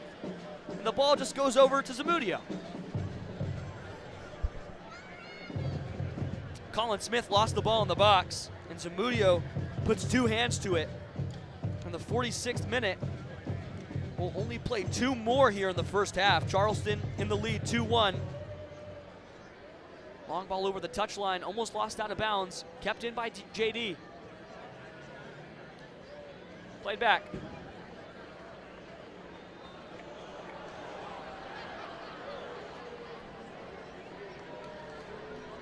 Zamudio plays a poor pass that trickles out on the near side touchline, deep in the attacking third, and suddenly Phoenix has an opportunity to do something. Formella pushes the ball to the ground, moves it back for Braxton Montgomery, drifts over towards the left in the center circle. JP Skeers, one touch ball back for Braxton. Braxton finds Formella. Formella trying to find JP. JP's through. JP breaks one line. Can he break two? Noble Okello moves it out to the right for Colin Smith. Bodies crashing the box. Colin Smith instead elects to move it back for Noble Okello. A ball into the box. Headed to the left by Sacco. That one drifts outside of the far post. 47th minute. Just about 40 seconds left here on the watch. Still 2-1. Charleston firmly in the lead. They found a late 44th minute goal from Arturo Rodriguez after Phoenix found a little magic of their own in the 36th. Avievu's strike feels so far away now. Goal kick on the way for Zamudio. 47th minute. Long punted ball up and over the timeline. Knotted down there by Charleston. Darius Johnson flicks it along for Hope Avievu, who has a moment to break, and he gets pushed to ground. There's a foul, and Phoenix has a free kick in the attacking half, 15 yards removed from the half line. Husu commits the foul, and now one last kick of the ball on the way for Phoenix. This 47 turns into 48. We'll play just a little over that 2-minute allotted mark. It'll be Ryan Flood to take the free kick here, situated on the left side of the attacking space.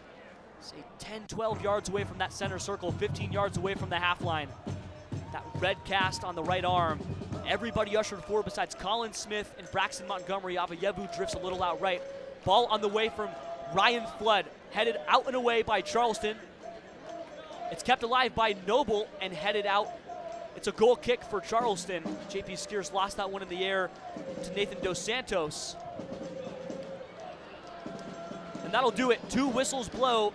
Halftime at Patriots Point as Charleston leads 2-1 at home in front of a sellout crowd. Phoenix trying to make a landmark return after they won a title in 2023, their last appearance At Patriots Point, this all-time series, only one win shared between the two teams across 5 appearances now.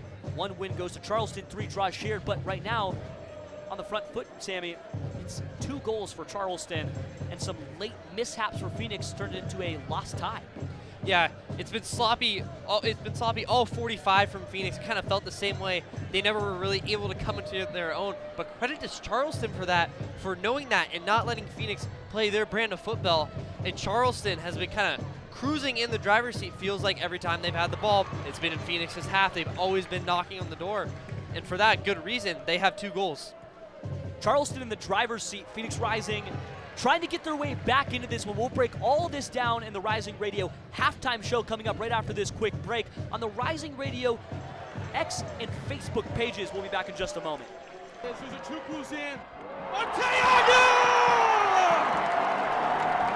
You're listening to Rising Radio, home of the 2023 USL champions. Bliss and a burst of red smoke. Phoenix Rising, our home. Welcome to 38th and Washington. Stick around for more as our broadcast continues. Buying a house can seem almost impossible, especially today. But with the right agent in your corner, it makes the challenge seem effortless. Hi, I'm Connor Cochran with Good Oak Real Estate, your go-to agent in the Valley. Whether you're buying, selling, or investing, I'm here to guide you every step of the way. Because finding the perfect home shouldn't be stressful, it should be exciting. Call 480-688-3200 today. Again, that's 480-688-3200. Let's have the conversation. Hey Phoenix Rising fans, this is Discount Tire, your hometown tire retailer and trusted partner on the road for over 65 years. We know it can be overwhelming when buying tires, but we're here to help. Our online tire buying guide, Treadwell, makes finding the right tires simple. Just plug in your vehicle, location, and driving habits, and Treadwell will give you unbiased, personalized recommendations based on your needs, not based on price. Inviting, easy, and safe. Just how tire buying should be. Shop tires with Treadwell at discounttire.com. Let's get you taken care of. Join in on the Sports Zoo on your ride home from work with Dave Rooster Bierstein. Join Rooster as he lays down what's happening around sports and makes it clear what's on his mind. Oh my. Catch the day's craziest stories and some of the latest numbers from the sports books across the valley. The Sports Zoo with Dave Rooster Bierstein. I think that's kind of a wild option. Weekdays 5 to 6 p.m. on KDUS AM 1060 and on the KDUS 1060 app. Coming up Monday on the lunch break, how did the Diamondbacks fare in their 3-game set against the Cincinnati Reds? Did they keep the good times rolling, or was it 1 step forward and 2 steps back? Plus, they've got the GM. They've got the coach. The summer of Durant is in full swing. What is the latest on the Suns and their plans with KD? All of it, Monday's edition of the lunch break, 11 to 1, right here on KDUS AM 1060. Attention all clones. The Jim Rome Show is here for you every day here on KDUS AM 1060. Lots to get done. Welcome to the program. Listen in as Rome dives into the biggest sports headlines of the day. From final scores, player contracts and trades, team prospects, and even a spicy take or two. The Jim Rome Show, 1 to 4 p.m. every weekday here on KDUS AM 1060. That's the trick. Online at KDUS1060.com and on the KDUS 1060 app. You let him try violin because you love him. And if you love him that much, love him enough to make sure he's buckled up and in the back seat. Find out more at nhtsa.gov/the right seat. Brought to you by the National Highway Traffic Safety Administration and the Ad Council.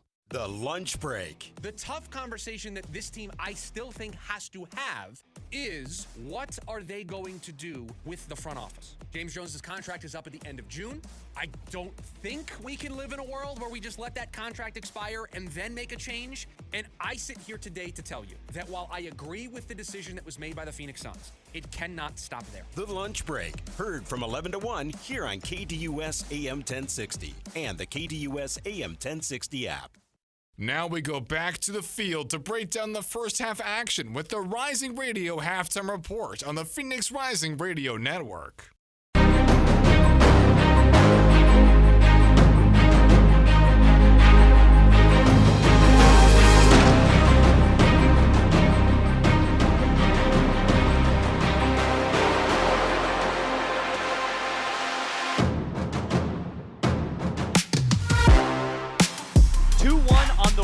Charleston in command in front of a sellout crowd at Patriots Point in South Carolina. The Low Country privy right now to a potential three-point attempt here from Charleston Battery, looking to get just the second ever win between these two teams playing each other. The all-time series, just 1 win, 3 draws, and that one draw that we most recently saw at Patriots Point was a title-winning effort from Phoenix Rising, but now they're on their back foot, Sammy, and that was largely attributed to some, I'd say, sloppy play, especially on the back line for Phoenix.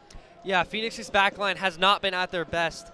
They've been losing the ball. Charleston, they kind of lose it. Charleston wins it up high. They come on the counter, and Phoenix's transition defense has been very, very lackluster, and it's led to 2 goals. Charleston kind of scored both their goals that way. Phoenix kind of just flood. They kind of just let the ball get away from them, and then bang, here comes Charleston with star power, not even all their star power, and they're able to use that to their advantage, and bang, they're up 2-1.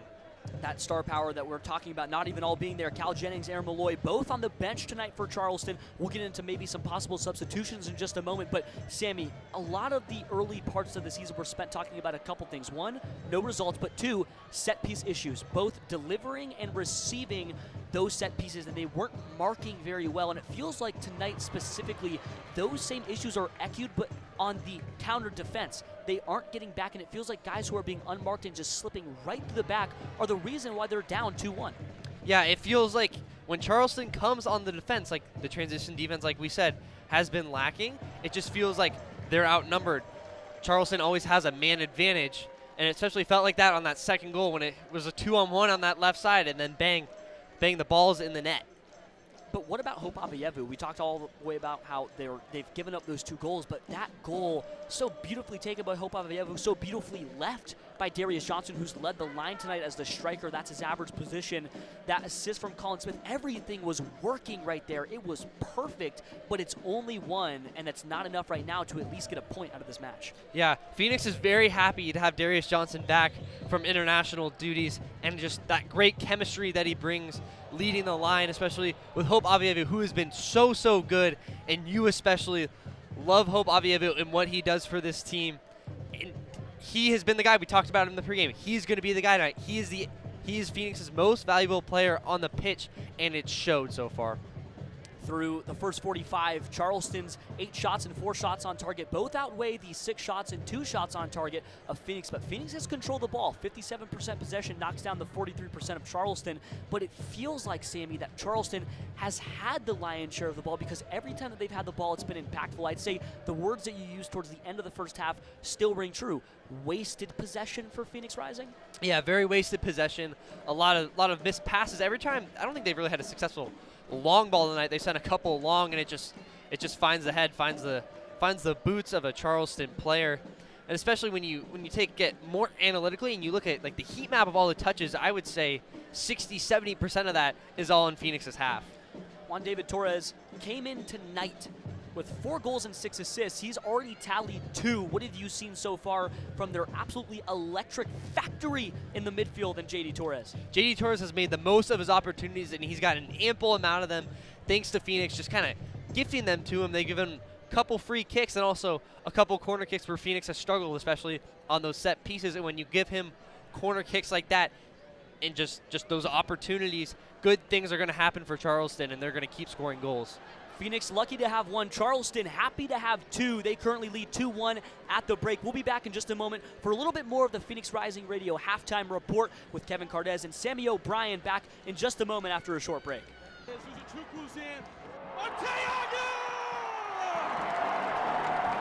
You're listening to Rising Radio, home of the 2023 USL champions.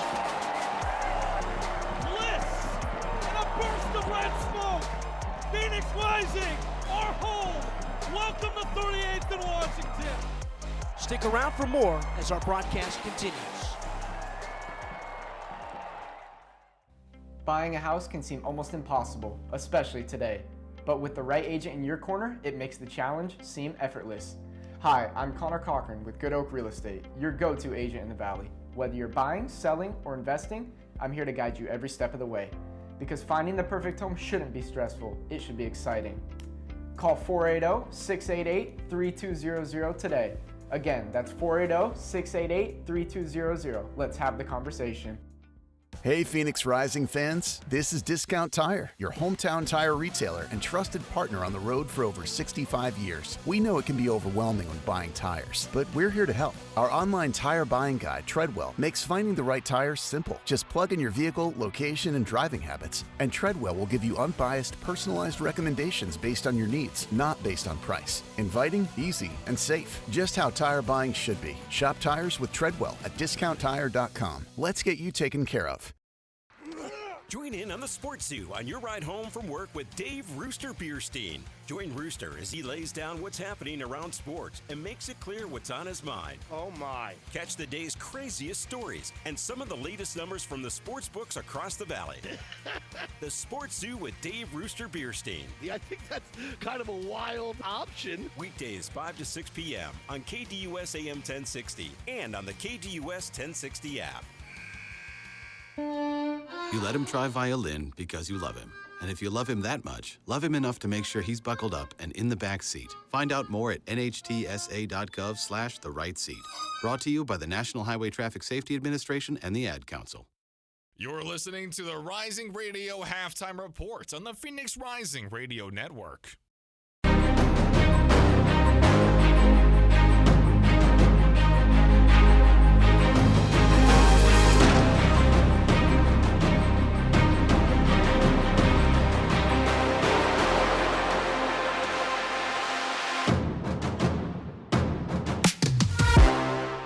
Charleston leads by a goal. It's 2-1 after the first 45 at Patriots Point in front of a sellout crowd. Phoenix Rising on the chase. It's a 36-minute goal from Hope Ablievu, assisted by Colin Smith. That's keeping them up and into this one. Some scores from around the league. Detroit City takes down the Miami FC 2-0. A few other scores that are currently going on. Detroit and Miami, the only game that's currently finished in the championship, currently in the 74th. Indy and Las Vegas are knotted up at 0-0. Pittsburgh leads Tampa Bay 2-1. Rhode Island and Sacramento, Sac slowly but surely working their way up in the Western Conference table, up 2-0 on Rhode Island, who have had a little bit of a title hangover, although they didn't win it. They just lost in the final, which is something that Charleston did against Phoenix just 2 years ago. It's 0-0, all knotted between Birmingham and Oakland Roots, and some big games in the Western Conference later tonight after we wrap up here. New Mexico United and San Antonio take on each other in a head-to-head duel that could decide a lot of what happens at the top of the table. And Monterey Bay and El Paso Locomotive do the exact same thing just an hour later. So much at stake in the table in the Western Conference in just an hour or two. Phoenix has to handle business on the road in South Carolina in the Low Country. It's Charleston Battery and Phoenix Rising all night long on the Phoenix Rising Radio Network. That's been the Phoenix Rising halftime report. We'll be back in just a moment for the second 45 here in the Low Country. Uzuchukwu's in. Arteaga! You're listening to Rising Radio, home of the 2023 USL champions. Bliss and a burst of red smoke. Phoenix Rising, our home. Welcome to 38th and Washington. Stick around for more as our broadcast continues. Buying a house can seem almost impossible, especially today. But with the right agent in your corner, it makes the challenge seem effortless. Hi, I'm Connor Cochran with Good Oak Real Estate, your go-to agent in the Valley. Whether you're buying, selling, or investing, I'm here to guide you every step of the way. Because finding the perfect home shouldn't be stressful, it should be exciting. Call 480-688-3200 today. Again, that's 480-688-3200. Let's have the conversation. You let him try violin because you love him.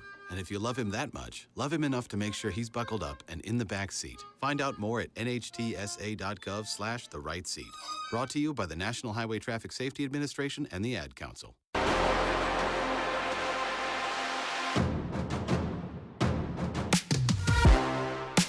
Second half action between Phoenix Rising and Charleston Battery. Phoenix Rising on the road in Patriots Point for the first time since 2023. I'm Kevin Cardez, joined by my analyst, Sammy O'Brien, for the second half of action between Phoenix and Charleston in this official presentation of Phoenix Rising in the USL Championship on the Phoenix Rising Radio Network and the Phoenix Rising's X and Facebook pages. Lots on the table right now, and if this result holds, Charleston and Louisville will be knotted at the top of the Eastern Conference at 31 points apiece. Nobody in the West is even near 30 points. Absolute juggernaut race in the Eastern Conference. It'll be Torres and the rest of Charleston to restart play in front of their home sellout crowd here in the second half. Immediately played back, and we're off to the races here in South Carolina. Sammy, what has to give here for Phoenix to get back in this one?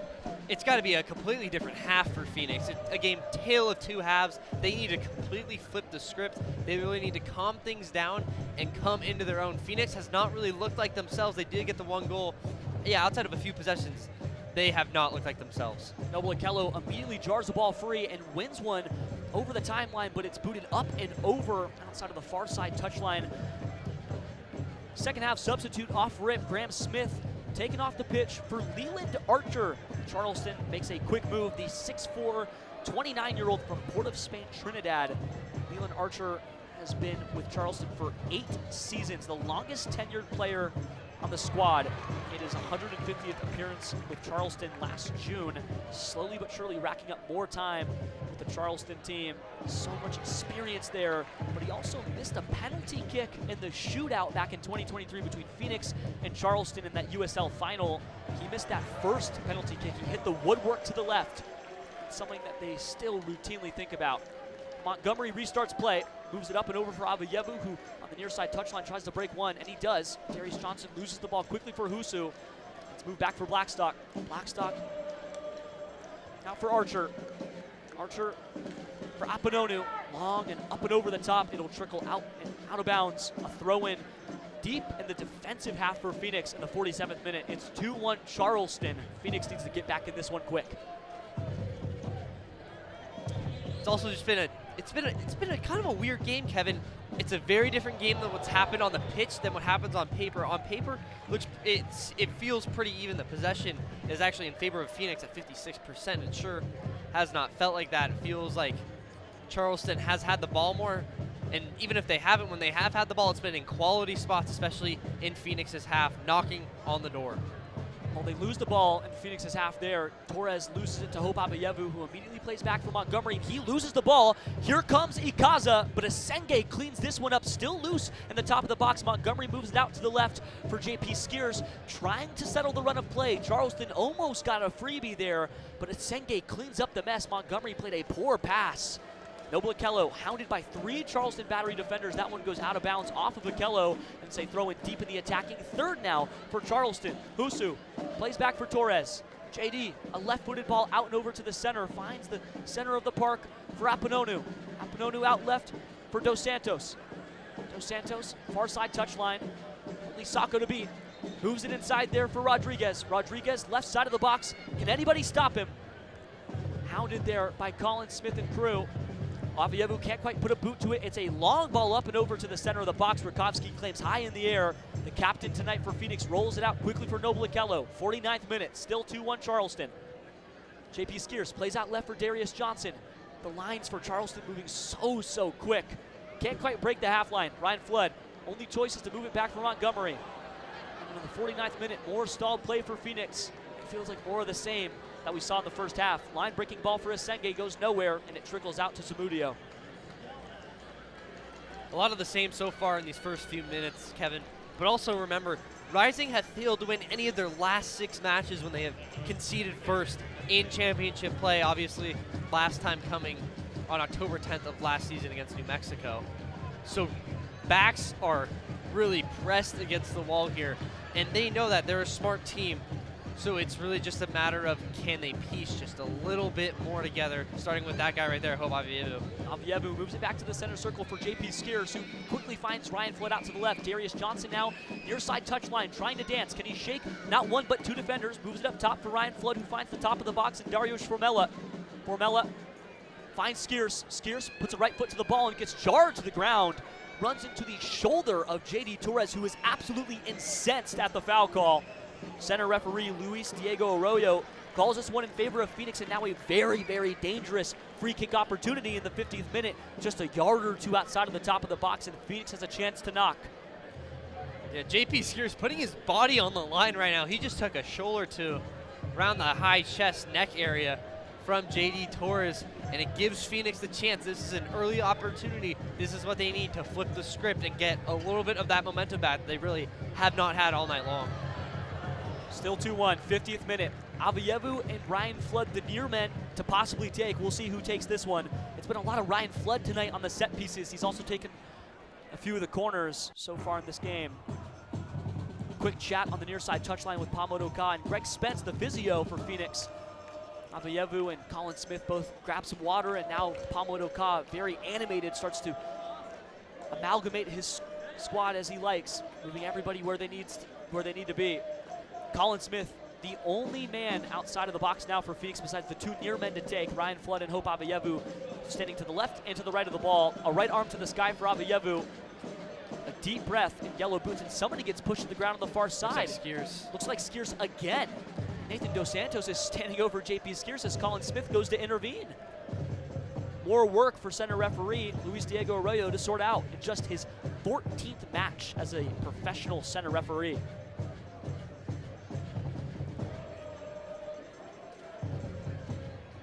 '51st minute, still 2-1 Charleston, and we still haven't taken this free kick. 2 yards above the box, situated to the left of the net near post.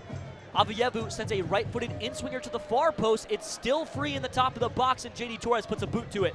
Trickles all the way back, but only as far as the right foot of Colin Smith. Moves it out to the left for Flood. Flood takes some attacking space, finds Darius Johnson, who plays it back on one touch for Flood again. Top of the box, but he can't go anywhere. Avayevu darts, finds the top of the box himself, chips up and over for the forehead of Darius Johnson, who serves into the box, but Ikaza cleans that one up. Can Charleston get it out of their own third? It's moved away. Still can't be moved free. Avayevu drags to ground, and Husu goes to ground in the 52nd. It's a foul ruled in favor of the Battery. Still 2-1. A good chance for Phoenix there, just can't convert.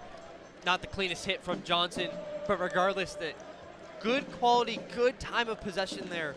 Really kind of slowing the game down, and that's one of the first times where we felt like we were playing at Phoenix's pace, although it was just for maybe 2 minutes. Blackstock plays it back for their new substitution, and also looks like their captain armband wearer, it's Leland Archer. Long ball over the top goes awry. Colin Smith cleans it up for Rakowski. Rakowski situated to the right of his net. Keen to take his time. Moves it to the left for the Academy product, Braxton Montgomery. Braxton, back for Patrick. Rakowski for Montgomery, breaks the line and finds Avayevu. Can he shake his defender? Moves down the near side touchline. A poor pass played there. Blackstock cleans it up. Husu, center of the park, breaks the final third. JD Torres, dancing with Ryan Flood. Moves it from left to right. Some fancy footwork on the right side of the box. Can he find the top of it? Yes, he can. Top of the box. Akelu loses his man. And Charleston misses the far post. That was Arturo Rodriguez looking for his second goal of the night. Couldn't quite find it in the 53rd, and it's still 2-1 Charleston. The turnovers for Phoenix are still there, but it feels like, especially when they turn the ball over, it's already in their half. So then Charleston's only a couple passes away from being the attacking third, and it's just another shot and just another dangerous opportunity that Phoenix is giving up. Trying to find their own dangerous opportunity on the other side of the ball. Allen wins the ball back for JD. JD trying to break the box. Avayevu on his heel, and it goes only as far as the far post for Rakowski. It's easy work for him to clean up as he slides to the ground. His right hip hits the dirt. And in the 54th, another save for Rakowski. JD Torres went for goal, couldn't quite find it. Still 2-1. Quick restart from Flood. Flood finds Montgomery. More action in front of the net. It's lateral, and it's not up and down. Asenge takes a little bit of space. Plays a dangerous but clean ball for Sacco. Sacco finds Montgomery, still moving backwards. Asenge, right half space, defensive half. And Asenge loses the ball. Ikaza, can he find anyone as Charleston crashes the box? Arturo Rodriguez on the left side. Arturo, can he find anybody? JD Torres, center of the box, can he square it up? It's booted away by the back heel of Asenge, only as far as Nino Sacco. Sacco, a poorly played ball again. Chris Allen cleans this one up. Instead, even on the chase. Formella can't quite get there. Ball still with Charleston. Lost again. Sloppy play, Sammy. And here comes the counter. Right side, Colin Smith. Sacco, Formella, and DJ the options. Everybody crashing the box. Formella plays a one-touch ball and is almost dragged to the ground. Stays upright. No foul ruled. Everybody plays on. Arroyo says all clean. Chris Allen moves it out to the right. 55th minute, still 2-1. Sloppy play on both sides of the ball, but you're just giving them more chances, and especially J.D. Torres has had a lot of the ball in these first 10 minutes in the second half. Senge heads a ball away that came from J.D. Torres, and now Colin Smith sends a long ball up and over the top trying to find Darius Johnson. Darius Johnson puts a chest to it. Can he find Formella? Formella, a ride pass, manages to control it. Sacco drifting to the top of the box, has to move it all the way back for no one but Arturo Rodriguez, and now a counterattack from Charleston. 56th minute. Rodriguez moves it from left to right, breaks the half space, and finds J.D. No one to beat but Ryan Flood. J.D. dances, top of the box, a left-footed shot, parried away by Rakowski. Still alive, Noble Akello puts a right boot to it, and it's pushed free. Sacco can't quite get there. Husu, center circle, moves it to the left. 56 minutes, so much action, and it's all Charleston. It's all J.D. Torres, really, Kevin. And again, just with another shot, and J.D. Torres, very strong leg. That guy is lethal, especially from outside the box. He had 6 goals from outside the box last season. Noble Akello finally cleans the ball up. J.P. Skeers back for Smith. Asenge beats his man. Crafty footwork there. Such a timely and tidy center back. Marcel Asenge is the lone man from LA Galaxy. He's been so crucial for Phoenix. Avievu pushes the ball down from Flood. Flood can't quite get it anywhere. Flood. Noble back for Hope again. Still moving backwards. Braxton Montgomery. The press on the way. MD Myers was the man there. Asenge still stuck in his defensive third. Skeers. Back for Smith. 57th minute. Charleston still in the lead. Noble loses the ball in the center of the park, but he manages to win it back. The 6'5" frame of Noble Akello on the counter. Noble Akello drifts out left. Can he find the final third? Avievu loses the ball on top of the box. Only as far as J.P. Skeers, who pushes the ball out to the left. Flood pushes a cross in. Zamudio claims high. 58th minute, still 2-1 Charleston. Charleston really just keeping that press going for Phoenix. They keep forcing the mistakes of Phoenix, and they know that Ben Pierman knows that his squad is probably the more physically fit squad, and they're using that to their advantage. All the advantages feel like they're being played for Charleston as a long ball goes up and over everybody. Rakowski will chase it out into the center. And now 2 subs on the way for Phoenix. It's Emi Quayshow and Charlie Dennis. They'll come in and make a few replacements, likely for Ryan Flood. We'll see who Charlie Dennis takes off the pitch now. Emmers has also thrown his jersey on. Palmo Doka starting to slowly tinker with the lineup. Ryan Flood comes off for Emi Quayshow. Here comes Cal Jennings as well. Charleston, they'll make their own move to sort of unload the tank here in the 58th minute. Darius Johnson and Emi Quayshow share a word. Ryan Flood has put in his shift, and it's Dariush Formella who will come off the pitch here for Charlie Dennis. Dennis will likely drift out wide right. Now, Dennis making one of his very early appearances. Maybe Sacco drifts out to be a striker. Lots of moving pieces here, Sammy, for Phoenix and Palmo Doka. Yeah, this is what they're using, the few guys that they do have left on their bench. Charlie Dennis, just one of his first games back from injury. Yeah, as you said, maybe being able to drift out wide, giving Phoenix a breath of fresh air. It's just been very choppy, very sloppy. So maybe Charlie Dennis is the guy that can bring it all together and smooth things out. Choppy and sloppy, looking for smooth play. 59th minute, Phoenix down by a goal, 2-1 on the road. Patriots Point in front of a sellout crowd for Charleston. Drifting into the hour mark, 30 minutes and change to play for Phoenix. It'll be Braxton Montgomery off the restart, moving it in the center circle for Asenge. Asenge finds Montgomery. Cal Jennings now leading the line for Charleston and crew. The league leader in the USL Championship with 11 goals to his name in championship play. One of the best number 9s in the entire league. A backheel pass from Avievu goes only as far as Leland Archer, who serves a long ball up and over the top, trying to find the run of Cal Jennings. Snuffed out there quickly by Montgomery. Montgomery all the way back out for Skeers. Skeers drifting, taking his attacking space. 60th minute, still 2-1. Colin Smith finds the center circle. Avayevu, one-touch football, all the way back for Nobile Okello, finding the left half space now for Emi Quayshow. Second half substitute, Quayshow finds Avayevu down the near sideline, but they lose the ball. Langston Blackstock watches this one go out and over the goal line. Kick on the way from Zamudio. It's going to be another crucial 10 or so, 10, 12 minutes for Phoenix. Cal Jennings is on the pitch now. Things have changed. He's going to be leading the line. He's a scary guy. When he has the ball, you're going to JD Torres, he's going to have the ball a lot as Emmers looks like he's getting ready to come in. It's like that, and you're going to have those two now kind of going a little back and forth. And also, we still haven't seen Aaron Malloy. Surely he will come in within the next 10, 12 minutes. But it's Zian Emmers replacing Nobile Okello. Finally, Emmers gets to play more of his natural position. We'll see what he does, likely drifting in as the 8 for Phoenix Rising. Quick restart here for Charleston, and Emmers immediately puts a boot to a ball that goes outside of the near side touchline. Throw in for Charleston in the 61st minute. It's still 2-1. It was Cal Jennings who came on for Emilio Icaza, replacing the 27-year-old from St. Petersburg, Cal Jennings. A 28-year-old from Roswell, Georgia, came from Tampa Bay just a year ago. Leads the championship in goals scored in 2025. One of the most talented number 9s the league has produced. Line-breaking ball finds no one. Phoenix off the restart. It finds Rakovsky.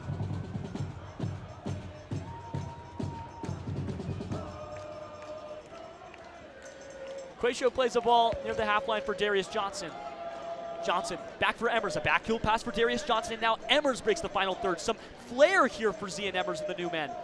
Emmers back for Quayshow. Left half space trying to break the box. Nobody there. Cross on the way. Back heel from Darius Johnson up and over into the air. JP Skiers pushes it over for Charlie Dennis. Dennis, right side of the box. Moves it out wide right. Colin Smith loses the ball. A poor touch goes into the corner. And a long ball up and over only to the outstretched arms of Luis Zamudio. What looked like a possible dangerous chance turns into absolutely nothing for Phoenix. And a long ball up and over the top now gets dangerous for Cal Jennings. He gets free and Asenge cleans it up. So athletic from Asenge in the box.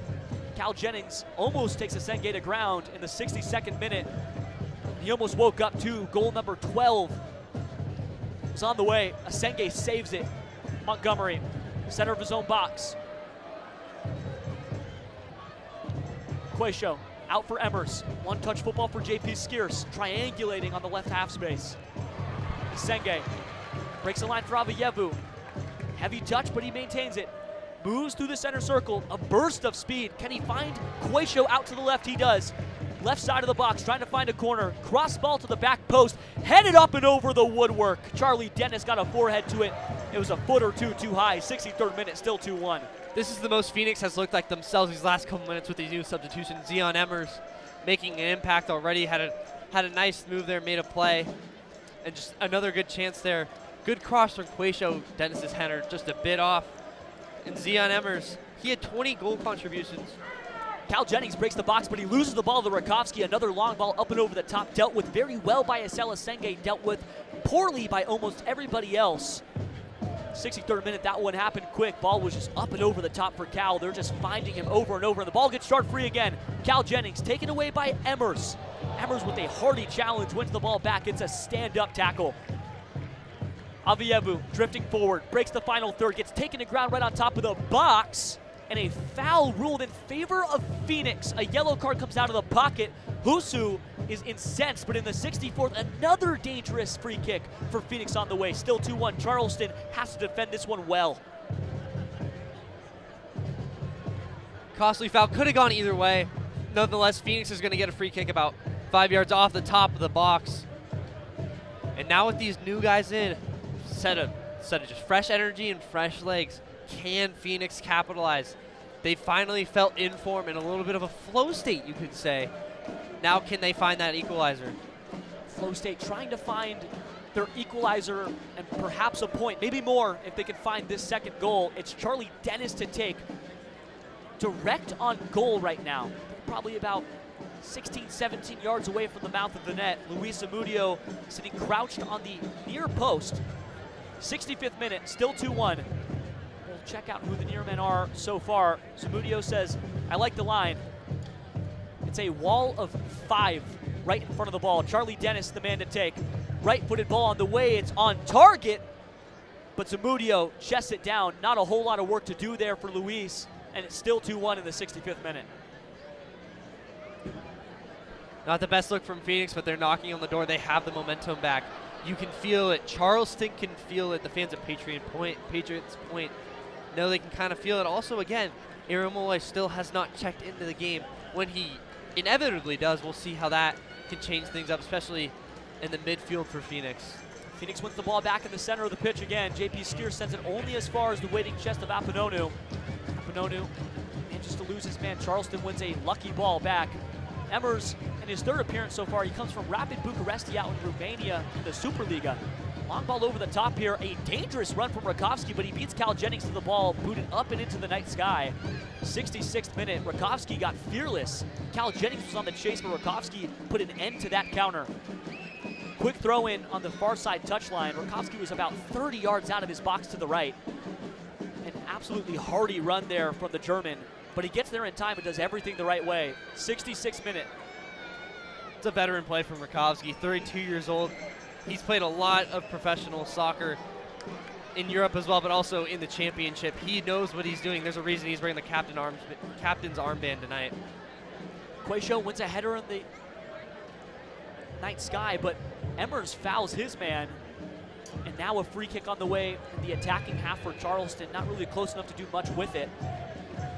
They'll play that one likely short. MD Myers, the man who got taken to ground. Vizio comes out, takes a quick look. It's more just a tactical cleanup there for Myers and crew. The 23-year-old won a Golden Boot in 2023 in MLS Next Pro. He scored 19 goals for NYC FC2. He also recorded 5 assists. Made the MLS Next Pro's best starting 11. Sort of their all-star team at the end of the year. It'll be Langston Blackstock to take this one. Ball drifts and can't find anybody. Montgomery shields well. Back for Rakovsky, 67th minute.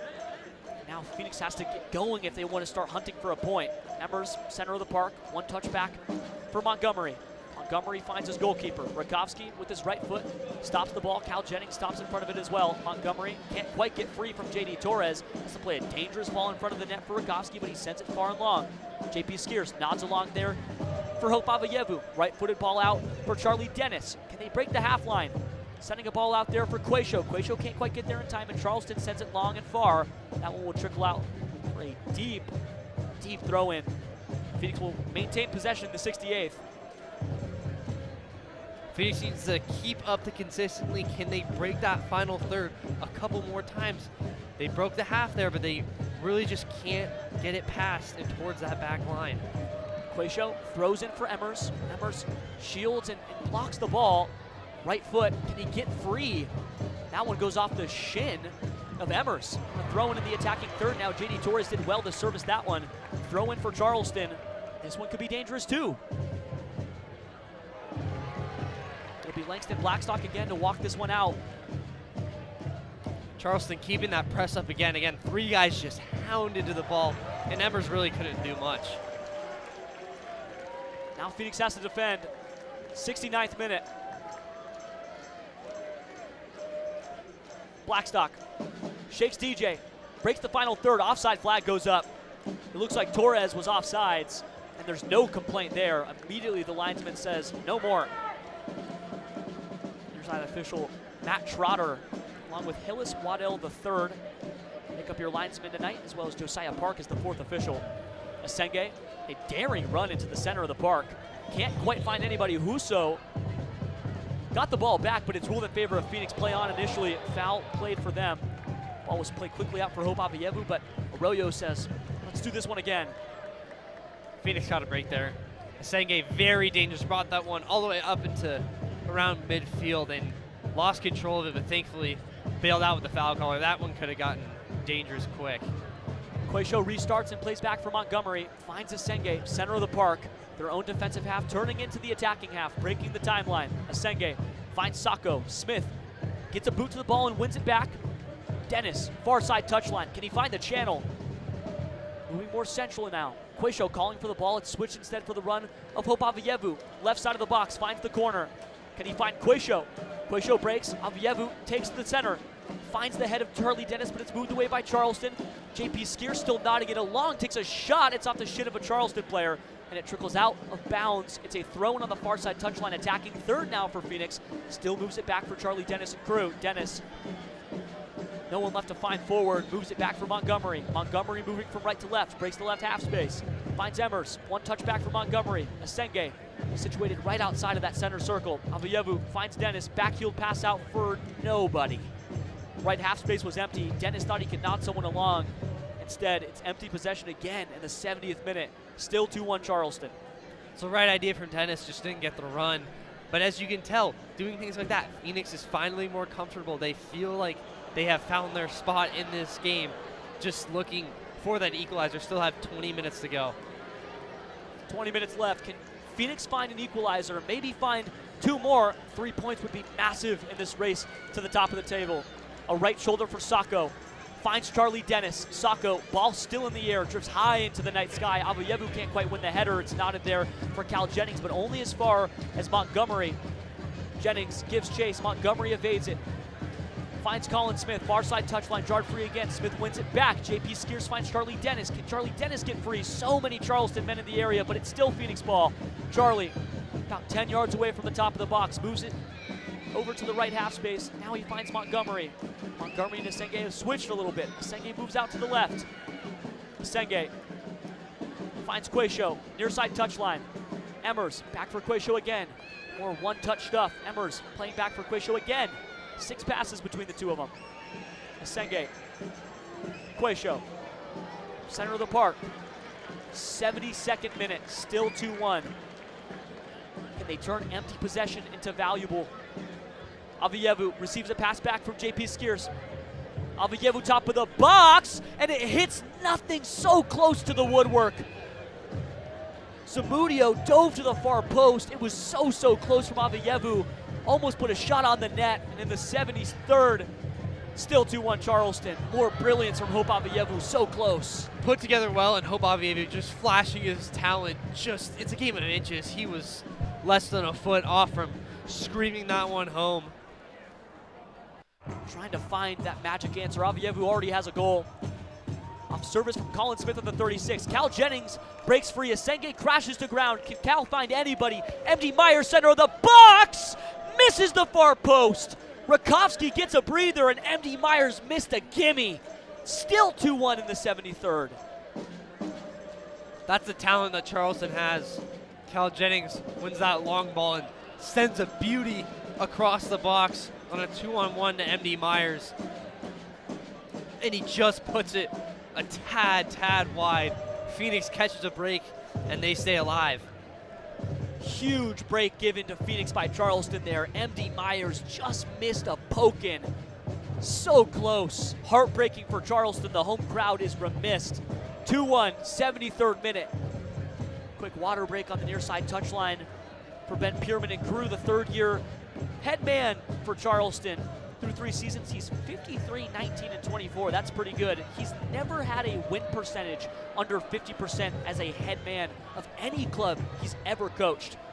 Marcel Asenge is down on the ground. The physio's out to go check him. They're stretching out his right hamstring. As everybody gets a quick breather, some water and some tactics. Colin Smith, the only man over with Asenge. As Greg Spence checks on the center back, Senegalese product. LA Galaxy.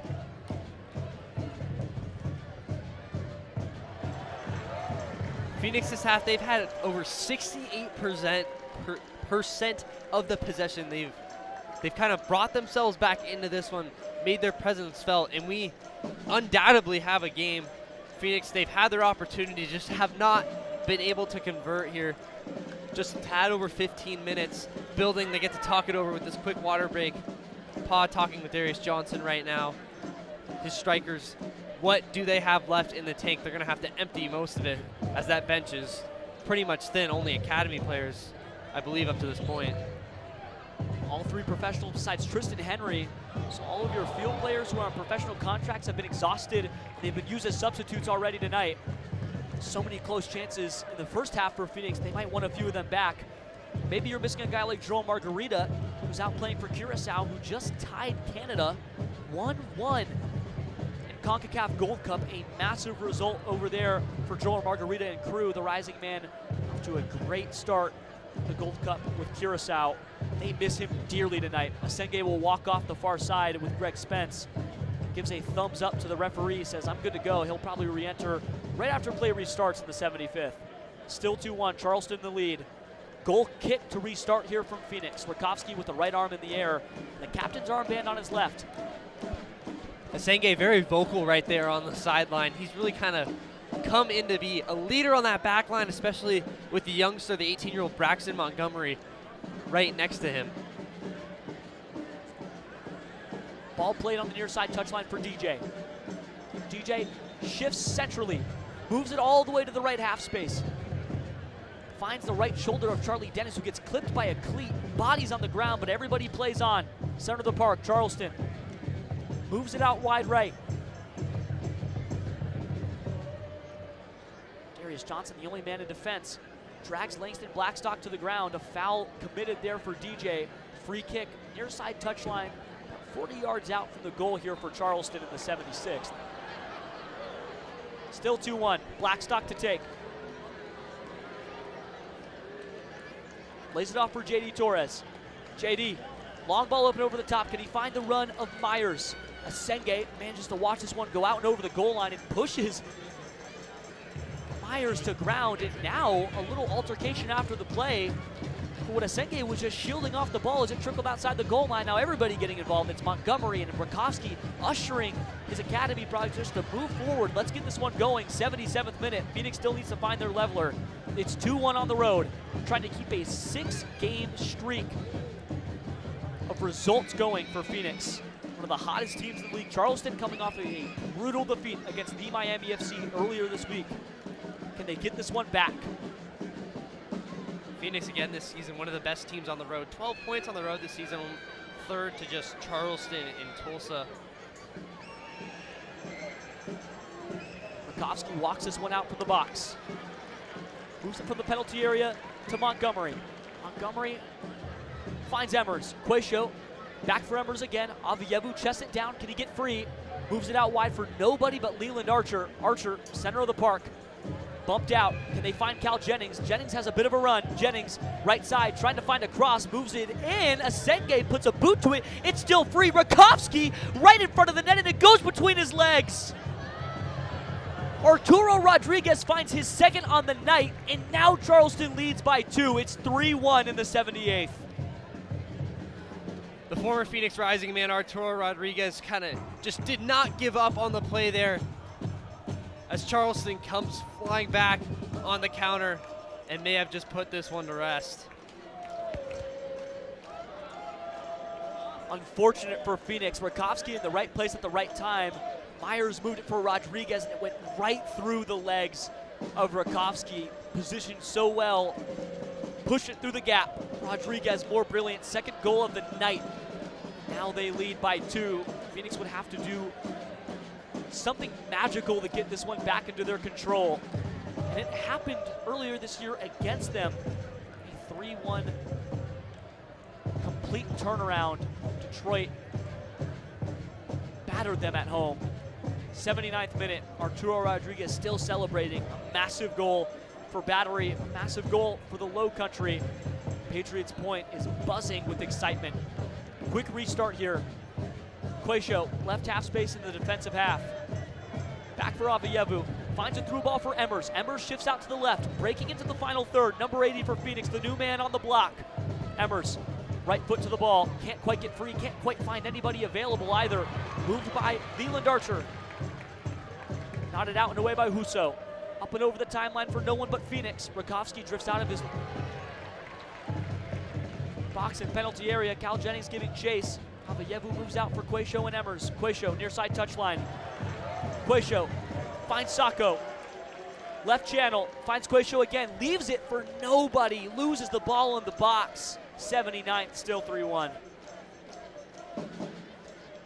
Phoenix knows what they have to do now. The panic button has been hit, but they have stayed calm so far. They've kind of put this together. They're going to get a good throw in here in the attacking third, almost level with the top of the box. And Paul likes to talk about this a lot. A 2-goal lead is the worst lead to have in soccer. Mentioned that in midweek media. Looks like Nathan Dos Santos went to ground there trying to stretch out his hamstring here in the 80th. It's his right leg. Trying to stretch that one out. The physio will track all the way out for Charleston as more time falls off the clock. 80th minute, still 3-1. Charleston firmly in command. As the physio tends to Nathan Dos Santos, the 25-year-old from Ontario, Canada, has a goal and 2 assists this year. He made his 100th USL appearance in the championship against Miami earlier this week. Long, fruitful career there so far for Dos Santos, and a lot left in the tank at just 25. 80 minutes through, Kevin, and we still have seen no sign of the Irishman, Aaron Malloy, for Charleston. Seems like you don't really need him now. I mean, you're up 3-1. Perhaps he just gets a rest on the bench unless this one gets drawn back in. Physio still working on Dos Santos. Pamodoka anxious to get this one back up and running. He'll position everybody how he likes them. Embers has been pretty good since coming on, huh? Yeah, Embers, as we said, we saw him in limited about 20-30 minutes of play in a couple appearances, not in his natural position. Now in the midfield in his natural position, he looks very comfortable out there. Seems like he's developed chemistry really well with his rising teammates. Trying to get through that chemistry period. It's a Phoenix team that came together over an offseason. They were pretty new. They brought in an entire new midfield. Carl Fred Saint, Noble Okello, Hope Avayevu, and they brought back an entire midfield. JP Skierce, Charlie Dennis, and crew. Now, that sort of feeling out period has subsided. But as you bring new guys in like Acela Senge and Zian Embers, you know that there's more work to be done. 82nd minute, play still hasn't restarted. Looks like a sub. Dos Santos will exit the pitch, and Mark Segbers will come on for Charleston. 29-year-old from St. Louis. Hasn't played a whole lot this year. His 8th appearance so far. He was a key part of that 2023 championship run.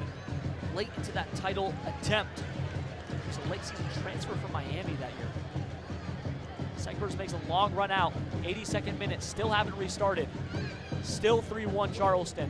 Everybody anxious to get this one going as Dos Santos exits the pitch after an 80-minute showing that was fairly locked down. Thrown over the top of the head by Quayshow. Pushed along by Darius Johnson.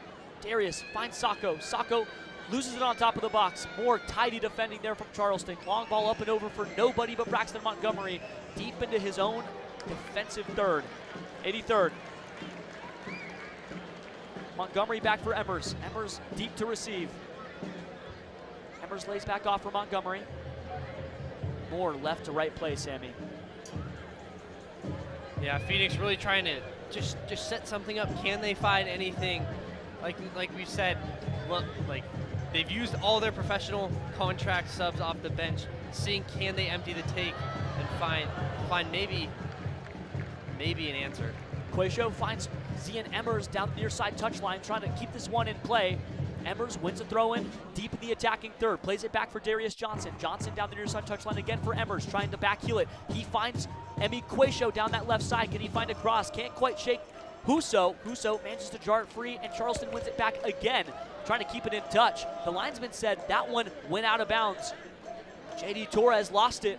A throw in on the near side touchline, deep in the attacking third again for Phoenix. It's going to be Quayshow to take. 84th minute. Trying to get this one back. If they can score soon, they'll have a chance to maybe pull this one level. Asenge, center of the park, moving left to right. Finds Dennis. Dennis back deep to receive.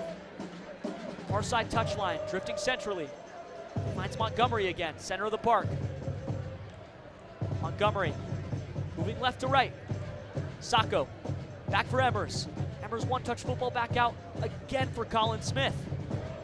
Far side touchline, ball through. Can he find anybody? Booted away by Leland Archer. Up and over the top. This one might just trick right back out of bounds. It does. Throw in deep, a defensive half. Asenge, 84th. Still 3-1 Charleston.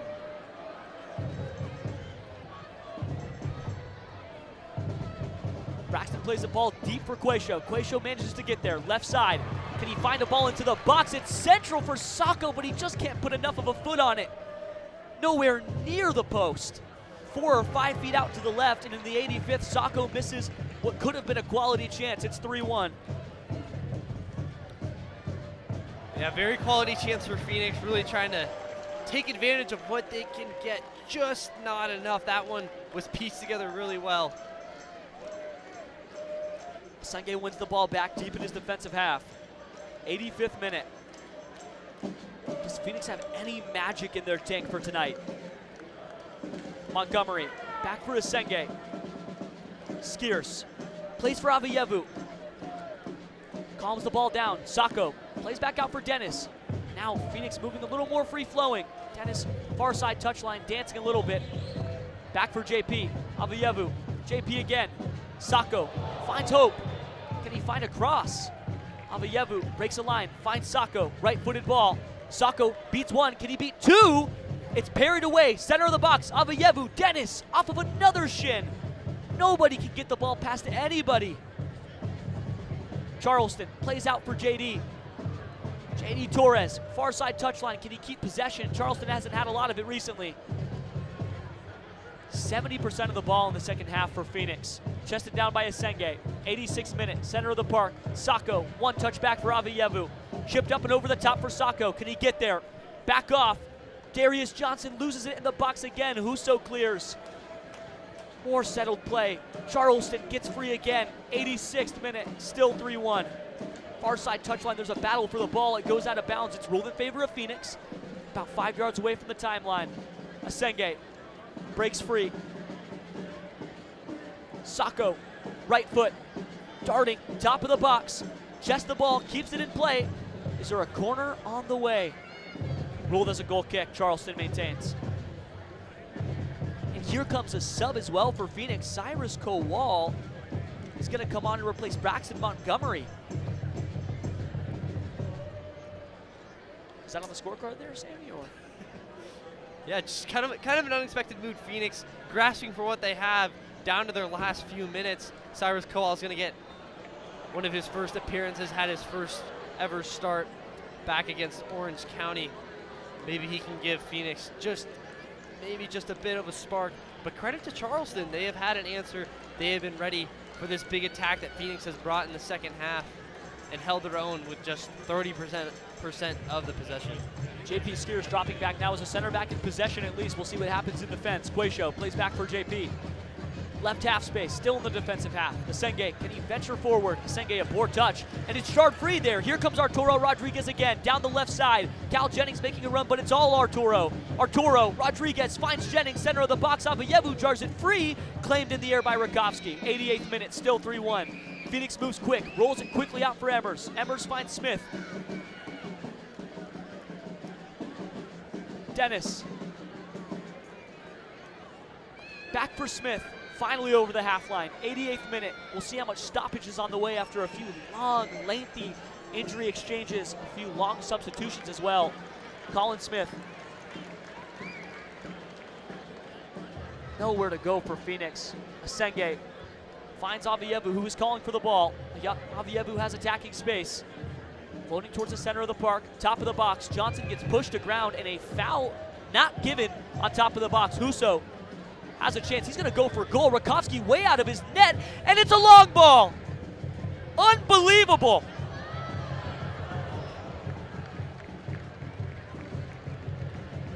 Huso sends an absolute moonshot, and suddenly Charleston is up 4-1 after a 50-yard long ball that went right up and over the head of Rakowski. He was 10 or 15 yards outside of his line, and Charleston gets a freebie. 3-goal lead at home, and Rising is firmly out of this one. Just a grueling game and a mental mistake that really just put the nail in the coffin for Phoenix. Rakowski watched that one soar into the top corner, turned around and watched it soar.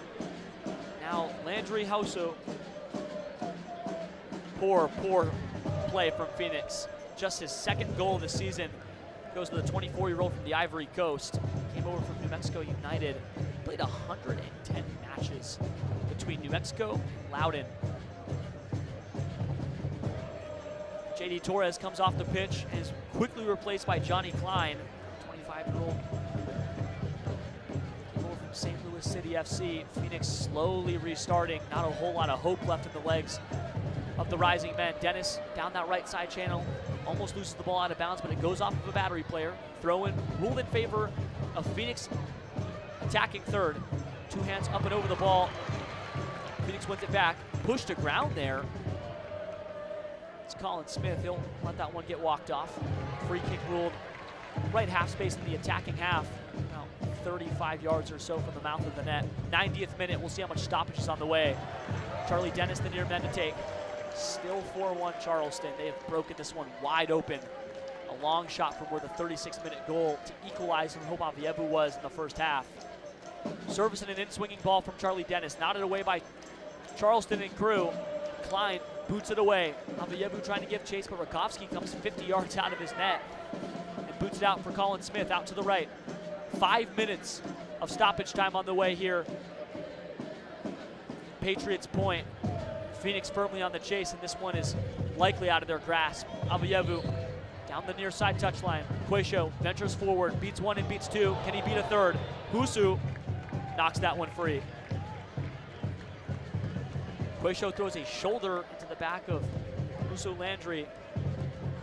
The Ivory Coast national just sits down on his heels as the 91st minute tricks on. Avievu, the near man, to offer condolences, but Sammy, it feels like this one just washed away on poor, untimely play. Yeah, it kind of just felt like it all caught up to Phoenix. Really just felt like tonight took them almost over a half to find their footing, and this one tonight, and by the time they did, it was already out of reach, and now it's really it's completely out of reach, I should say, after the mental mistake from Rakovsky as Phoenix conceded their fourth tonight. Not along there for Johnny Klein. Klein loses the ball for Emmers. Emmers plays it out for Avievu, who touches it back for the run of Emmers again. Still stuck in their defensive half, and Landry nods it free. It's been so impactful over the last 10-15 minutes. Jarred free by Cyrus Kowal, finally calling his name. Kowal moves it back for Dennis, center of the park. Can't quite get free, and Asenge has to just move it back. Emmers almost loses it to Klein, but finds Quayshow. Near side touchline. Quayshow, long ball up and over the top. Can he find Kowal? Can't quite get there. Still free, still bouncing. Sacco loses it. A long darted run from Apononu. Here comes Charleston, breaking the half, breaking the third. A shot on the way, up and over the crossbar. 92nd minute, still 4-1.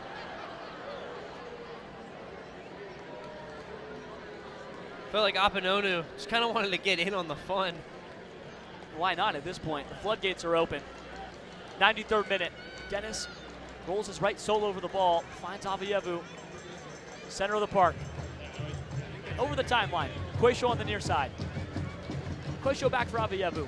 Avievu can't quite beat Cal Jennings, who jars it free, but Quayshow's there to save. Back heel pass over for Avievu, still trying to find that second goal. Avievu chips it up and over the top. Darius Johnson and Sacco in the area. Sacco beats one. Can he send another shot on the net? But it looks like the flag went up. Somebody was offsides in Rising Red. 93rd minute.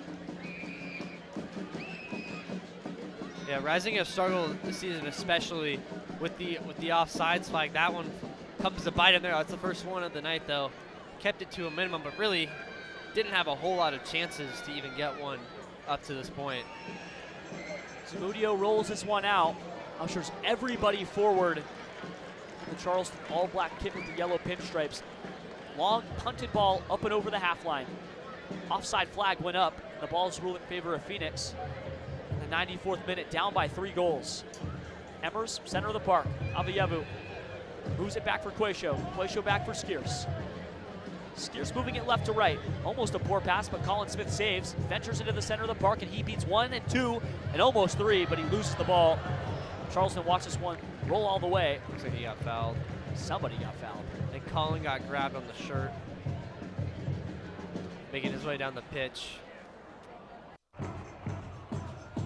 Avievu about 40 yards away from the goal in the 94th minute, with Charleston in the lead 4-1. Phoenix about to watch a 6-game result streak fall apart, but more importantly, they drop down to 5th in the table as the live standings slowly roll out. That's out of a home playoff spot, something that they were very proud to hold after a very slow, rough start to the season. They had an absolute revitalization over the last month. Avayevu chips the ball up and over the top, trying to find the head of JP Skierson crew. Quayshow loses it in the air, and Charleston wins it back again. 95th minute, booted out of bounds, up into the night sky, a throw-in for Phoenix. So many road games on the way, Sammy O'Brien. Yeah, they're going to head up to Texoma, to Sherman, for the Jägermeister Cup. They'll come home, play on the 4th of July against Lexington before another 3 on the road. Really just the grueling part of the season and what you get for playing soccer in the summertime in Phoenix. Going to have to structure your schedule around the weather. It's hot in Phoenix. A ball over the top from Avayevu turns into some action on the top of the box from Embers, who lays off for JP Skierson in the 95th. About 10 or 15 seconds left in this contest. Quayshow sends a chip into the far post, and it goes out and over everybody. Kept in play by someone. Arturo Rodriguez gives a run on the far side.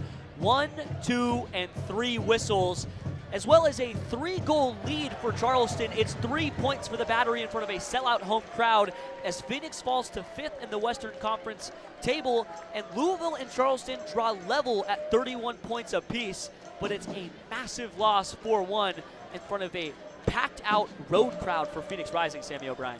Yeah, Phoenix Rising travel across the country against a very, very tough and very strong Charleston Battery. Arguably one of the best teams in the league, just got their 10th, tied for most wins in the league. And they fall victim to a lot of their mistakes. A lot of sloppy play, especially in that first half. Did not look like themselves, conceded 2, and then came out in the second half, kind of got their bearings back together, weren't able to find the equalizer, ends up conceding another 2 just to put salt in the wound tonight. Charleston will go on the road now and play in the Jägermeister Cup against South Georgia Tormenta, while Phoenix will head out to the Sherm, and they'll play Texoma FC on the road. It's a 4-1 victory for Charleston, their first contest at Patriots Point since 2023, when Phoenix lifted the title over Charleston just 2 years ago. We'll wrap this one up on the Phoenix Rising Radio post-game wrap-up show presented by Crown Public House on the Rising Radio Network, X and Facebook pages, back in just a moment with Kevin Cardez and Sammy O'Brien.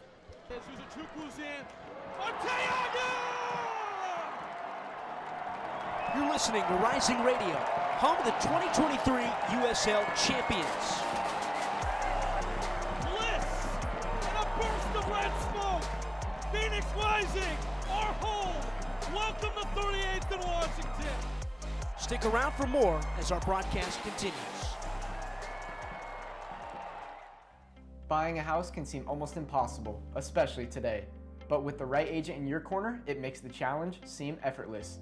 Hi, I'm Connor Cochran with Good Oak Real Estate, your go-to agent in the Valley. Whether you're buying, selling, or investing, I'm here to guide you every step of the way. Because finding the perfect home shouldn't be stressful, it should be exciting. Call 480-688-3200 today. Again, that's 480-688-3200. Let's have the conversation. Hey Phoenix Rising fans, this is Discount Tire, your hometown tire retailer and trusted partner on the road for over 65 years. We know it can be overwhelming when buying tires, but we're here to help. Our online tire buying guide, Treadwell, makes finding the right tire simple. Just plug in your vehicle, location, and driving habits, and Treadwell will give you unbiased, personalized recommendations based on your needs, not based on price. Inviting, easy, and safe. Just how tire buying should be. Shop tires with Treadwell at discounttire.com. Let's get you taken care of. Join in on the Sports Zoo on your ride home from work with Dave Rooster Bierstein. Join Rooster as he lays down what's happening around sports and makes it clear what's on his mind. Oh my. Catch the day's craziest stories and some of the latest numbers from the sports books across the valley. The Sports Zoo with Dave Rooster Bierstein. Yeah, I think that's kind of a wild option. Weekdays 5 to 6 p.m. on KDUS AM 1060 and on the KDUS 1060 app. Coming up Monday on The Lunch Break, how did the Diamondbacks fare in their 3-game set against the Cincinnati Reds? Did they keep the good times rolling, or was it 1 step forward and 2 steps back? Plus, they've got the GM. They've got the coach. The summer of Durant is in full swing. What is the latest on the Suns and their plans with KD? All of it, Monday's edition of The Lunch Break, 11 to 1, right here on KDUS AM 1060. Attention all clones. The Jim Rome Show is here for you every day here on KDUS AM 1060. Lots to get done. Welcome to the program. Listen in as Rome dives into the biggest sports headlines of the day. From final scores, player contracts and trades, team prospects, and even a spicy take or two. The Jim Rome Show, 1 to 4 p.m. every weekday here on KDUS AM 1060. That's the trick. Online at KDUS1060.com and on the KDUS 1060 app. Time for one last kick of the ball on tonight's match. It's Rising Radio postgame wrap-up on the Phoenix Rising Radio Network.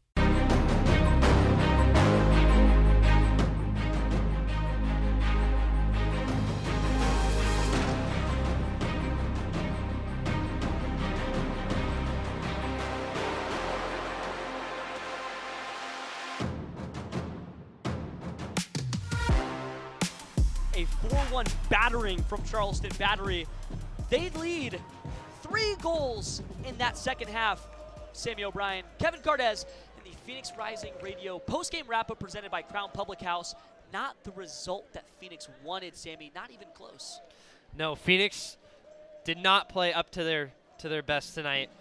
Again, a Charleston team, one of the best, if not probably the best in the league. Showed out in full force today. Really controlled majority of this game, the more physically fit team. It showed like that tonight. And Phoenix really did not give themselves many favors. They didn't really do too much to help themselves out. It felt like unmarked men through the back were the big issues, and then Rakowski watching a moon ball go right into the top right corner of the net. Just an absolute moonshot from Husu Landry. Not the night that they wanted, and now as you turn to the table and it turns into the Jägermeister Cup, you take a look at the Western Conference live table, and as it stands right now at 20 points, Phoenix is 5 points off of first in the West, or drawing level with New Mexico, in which they have the tiebreaker, or 6 points away from the bottom of the West, with Lexington at 14 points. So many moving pieces, and it just doesn't feel like they're safe in any way, Sammy. No, they're not, and that's why today was such a big game. Doesn't affect anything in the Western Conference head-to-head wise, tiebreaker wise, but regardless, this was a true test to show where they've been playing like one of the best teams in the league the last month and some change, but now face one of the best teams in the league and do not look up to that standard. Maybe one of those indicators between the two conferences, Sammy, the Eastern Conference is loaded. I mean, we talk about it a few times. 25 points from Loudoun is good for first place, or at least tied with it with New Mexico United, and then at 31 points apiece, Louisville and Charleston stand above everybody in the entire USL. 10 wins is the leading mark in the entire championship. Charleston now holds that. They lead everybody in terms of wins, and Louisville's only lost 1 game. Is there maybe a bit of a parity difference between the two conferences, or is this just Charleston's night? It definitely is. The East very strong, as we like to say, the wild, wild West. And every game, and especially from this point on now, Phoenix humbled, like kind of back down to earth in a sense. Know that they have their work cut out for him. They'll get a bit of a tune-up game kind of next week. USL Jägermeister Cup won't count for USL for championship standings against the League One side. So they can come back in and reset before they host Lexington on the 4th of July at home. But it's a gauntlet. I mean, we talk about all the road games for Phoenix. They have 3 in a row right now. They come back for 1 game. They play another 3 in a row. They come back for 1 game. They play another 2 in a row. They play, of those 8 games, only 3 at home. It's 8 out of 11 on the road. And although maybe the East at the top is a Goliath, the West, there's never an easy game. The difference between New Mexico and Lexington is 11 points. The difference between Louisville and Tampa is 23. That is the difference. Every game in the West is a battle. In the East, maybe you have not days off, but there are games where you feel like you should win. I don't know if that's the case in the West. Yeah, it's really hard to tell. And again, time will only tell. Phoenix, we'll see that test on the rest. Well, we had the road trip, and then they have the 2 more coming up. So it's really about that, and also the physicality of the game and just being physically fit as a team. A lot of injuries, very thin bench tonight. A couple guys off on international duties, whether that's World Cup qualifiers or Gold Cup. They got DJ back tonight, which was nice. But again, it's just been lots and lots of moving pieces. It sounds like a broken record, but it's the fact of the matter. And they just have not really had a consistent stretch of players on the pitch. One quick question to you before we head to break. Emmers comes on for a 30-minute stretch, truly plays in the game. It wasn't just to go out there and play football. It was a true stretch. What did you see from Emmers, and did you like it? Emmers looked very comfortable out there, had a lot of good chemistry with the guys, and really felt like he's kind of come into his own, and I'd say he showed well. He excelled in his limited minutes tonight. We'll be back in just a moment breaking down maybe some transfer window talk, as that is open in the USL Championship, seeing maybe if things need to shift around in the locker room in terms of personnel. Phoenix Rising Charleston, a 4-1 loss on the road to one of their bigger rivals over the last few years. We'll be back in just a moment with the Rising Radio postgame wrap-up show presented by Crown Public House.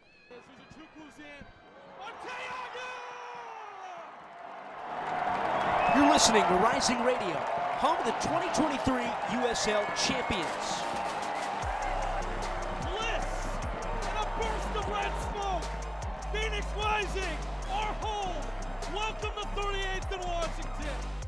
Stick around for more as our broadcast continues.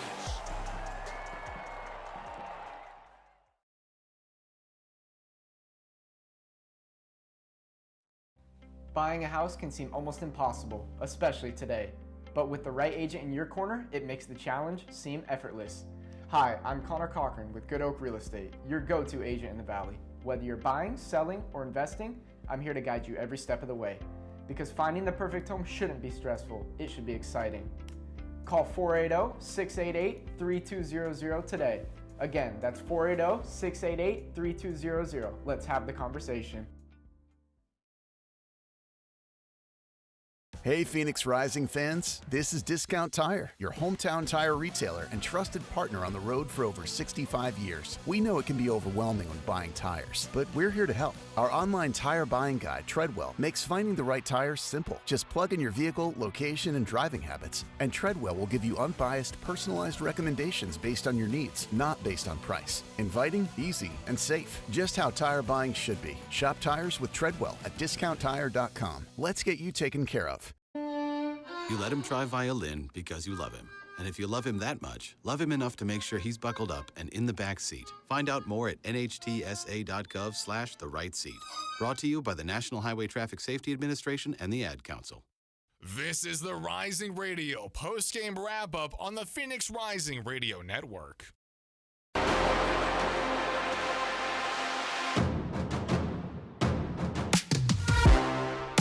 Rising Radio postgame wrap-up show presented by Crown Public House. Kevin Cardez joined by Sammy O'Brien after a 4-1 loss to Charleston on the road, and now all eyes ahead on a very, very long road stretch, Sammy O'Brien. 4 of your next 5 not at home, but maybe some things that they can use to work off in their next week, and then you come home for the 4th of July. Yeah, next week they travel to Sherman, Texas to take on Texoma in the USL Jägermeister Cup. Doesn't count for championship record. So kind of use that one to get back on your feet at a 2-up. Not a complete throwaway game, obviously. Still should compete in that, especially in the Cup after that big penalty shootout win a few weeks back. Use that, and then you come home against Lexington for the 4th of July. That's an Eastern Conference opponent. And then you go and you take on the West Coast Gauntlet as you go on the road for 3 straight, where you go to Oakland, then you go to El Paso, and then you go to Orange County. So you really have to be fine-tuned and ready for that.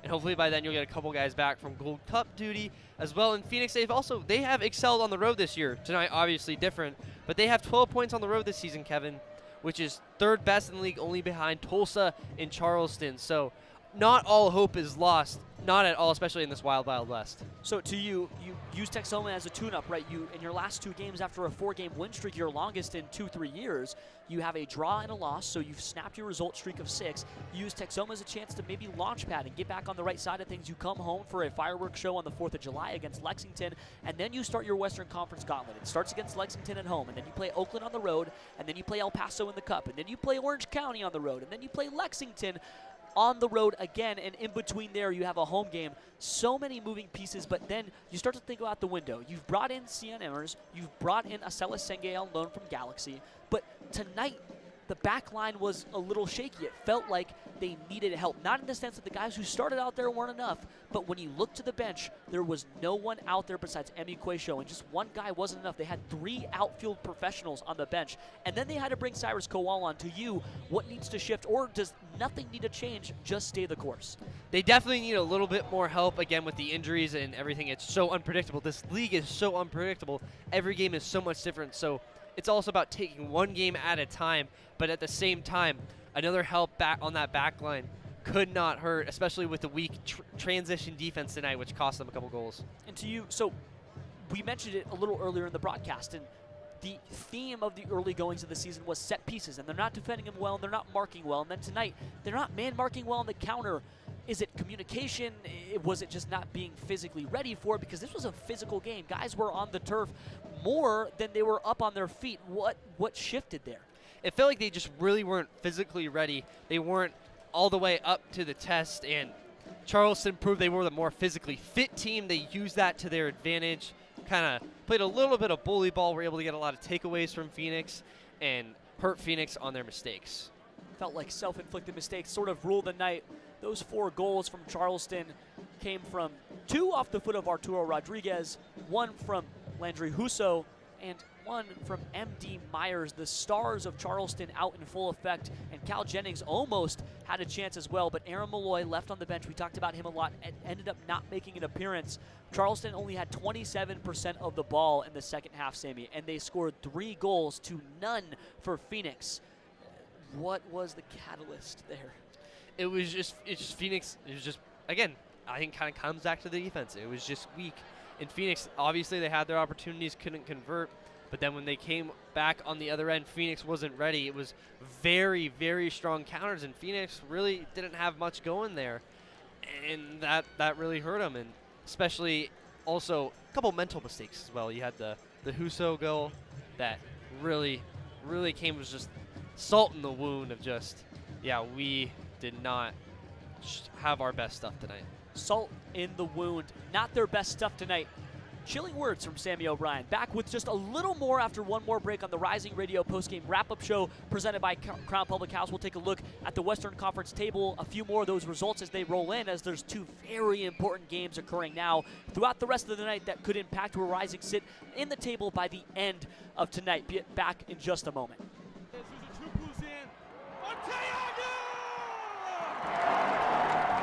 You're listening to Rising Radio, home of the 2023 USL champions.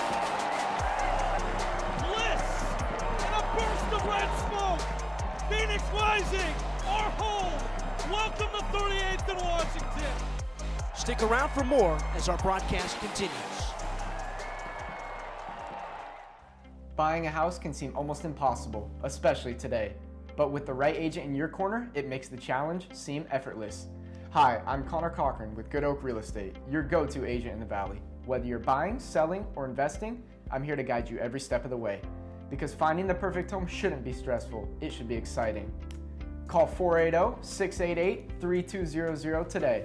Again, that's 480-688. Hey, Phoenix Rising fans. This is Discount Tire, your hometown tire retailer and trusted partner on the road for over 65 years. We know it can be overwhelming when buying tires, but we're here to help. Our online tire buying guide, Treadwell, makes finding the right tire simple. Just plug in your vehicle, location, and driving habits, and Treadwell will give you unbiased, personalized recommendations based on your needs, not based on price. Inviting, easy, and safe. Just how tire buying should be. Shop tires with Treadwell at discounttire.com. Let's get you taken care of. Join in on the Sports Zoo on your ride home from work with Dave Rooster Bierstein. Join Rooster as he lays down what's happening around sports and makes it clear what's on his mind. Oh my. Catch the day's craziest stories and some of the latest numbers from the sports books across the valley. The Sports Zoo with Dave Rooster Bierstein. Yeah, I think that's kind of a wild option. Weekdays 5 to 6 p.m. on KDUS AM 1060 and on the KDUS 1060 app.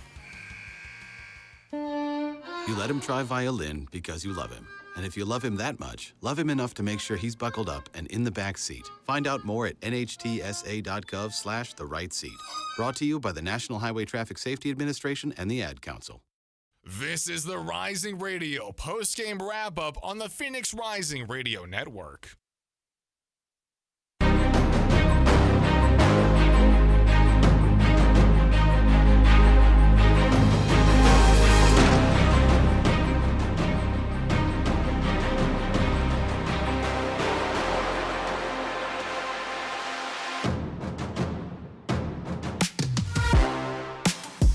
One more kick on the Rising Radio post-game wrap-up show presented by Crown Public House. Kevin Cardez joined by Sammy O'Brien, and our fantastic producer all night long, Ryan Sikora, helped us out from minute 1 to minute 90. It was not the result that they wanted. Phoenix has a lot to build on now, and they get to visit club legend Solomon Asante against Texoma, looking to maybe get a leg back into the Jägermeister Cup group and maybe try to advance out of this stage. Yeah, it gives them a bit of an opportunity. Again, doesn't count for championship play, but just gives them another chance to go out and compete, like Paul likes to talk about. They treat every game the same. They're not going to treat it like a tune-up game, even though it definitely will act as one for the health of the club, for the morale of the club. So regardless, they know what is at stake and should also be able to use this to get their minds right. On the other side right now, the Western Conference, New Mexico and San Antonio have kicked off, and in the first half, New Mexico leads San Antonio currently by a goal. It was a Lindsay goal in the 10th minute, and they sit at 25 points, currently a little clear of the top of the table, slowly but surely stretching that lead back out. Still yet to kick until 7 p.m. Western time. It's Monterey Bay and El Paso, another big game. For you, Sammy, we've played Monterey already twice this year. We've played El Paso twice this year. We've played New Mexico twice this year. We've played San Antonio twice this year. Big theme here, lots of twos. To you, who stands out in the West as the team that Phoenix will be jarring against? And maybe don't say New Mexico United because they're at the top of the table. Yeah, I was going to say New Mexico. I think it's really, I think, probably El Paso. They only played El Paso once, second game of the season. That was a very, very different Phoenix team. They'll get to see them in a couple weeks. So that's a game to definitely look out for, where they go back on the road for the second time this season. Go back out to El Paso later on this year. Hope Avayevu notched his 4th league goal, and I feel like that's the bright spot there for Phoenix. He has been firing on all cylinders and now is just a goal contribution away from hitting that 10 mark. Something that really eluded a lot of Phoenix last year. They couldn't score goals. They weren't scoring them, and when you're not scoring, nobody's getting assists either. The Magic Man, as they've named him, the number 10 for Phoenix, has been so good. What did you see from him against Charleston? Is that little light at the end of the tunnel? Yeah, he was their guy tonight, like we talked about in the pairing. He was the MVP before the game, and he was really the MVP on the field. When they needed an answer, they went to him. Again, they could only get it. You can only get it to one guy so much in a game, and especially in a tough game like this. But regardless, he gave them hope. He kind of gave them, like you said, the bright spot. And when there was nothing, they kind of went back to him and relied on him. Do you think that maybe, and I only have a couple more questions for you, just stay with me for just a moment. Noble Okello got swapped out there late in the game, but early in the second half for Zion Emmers, who played his half-hour shift. Do we think that maybe becomes more often and timely as the fitness of Emmers slowly comes to fruition, and the Swiss product, who played for so many clubs over in Europe, slowly inserts himself into the squad? Do we see more Emmers as these games, especially on the road, trick on those fresh legs? I think you have to, because how else are you going to know how good he is, how well he fits in with this team? He's going to have to get more minutes, and he showed tonight that he deserves more minutes and that he needs them.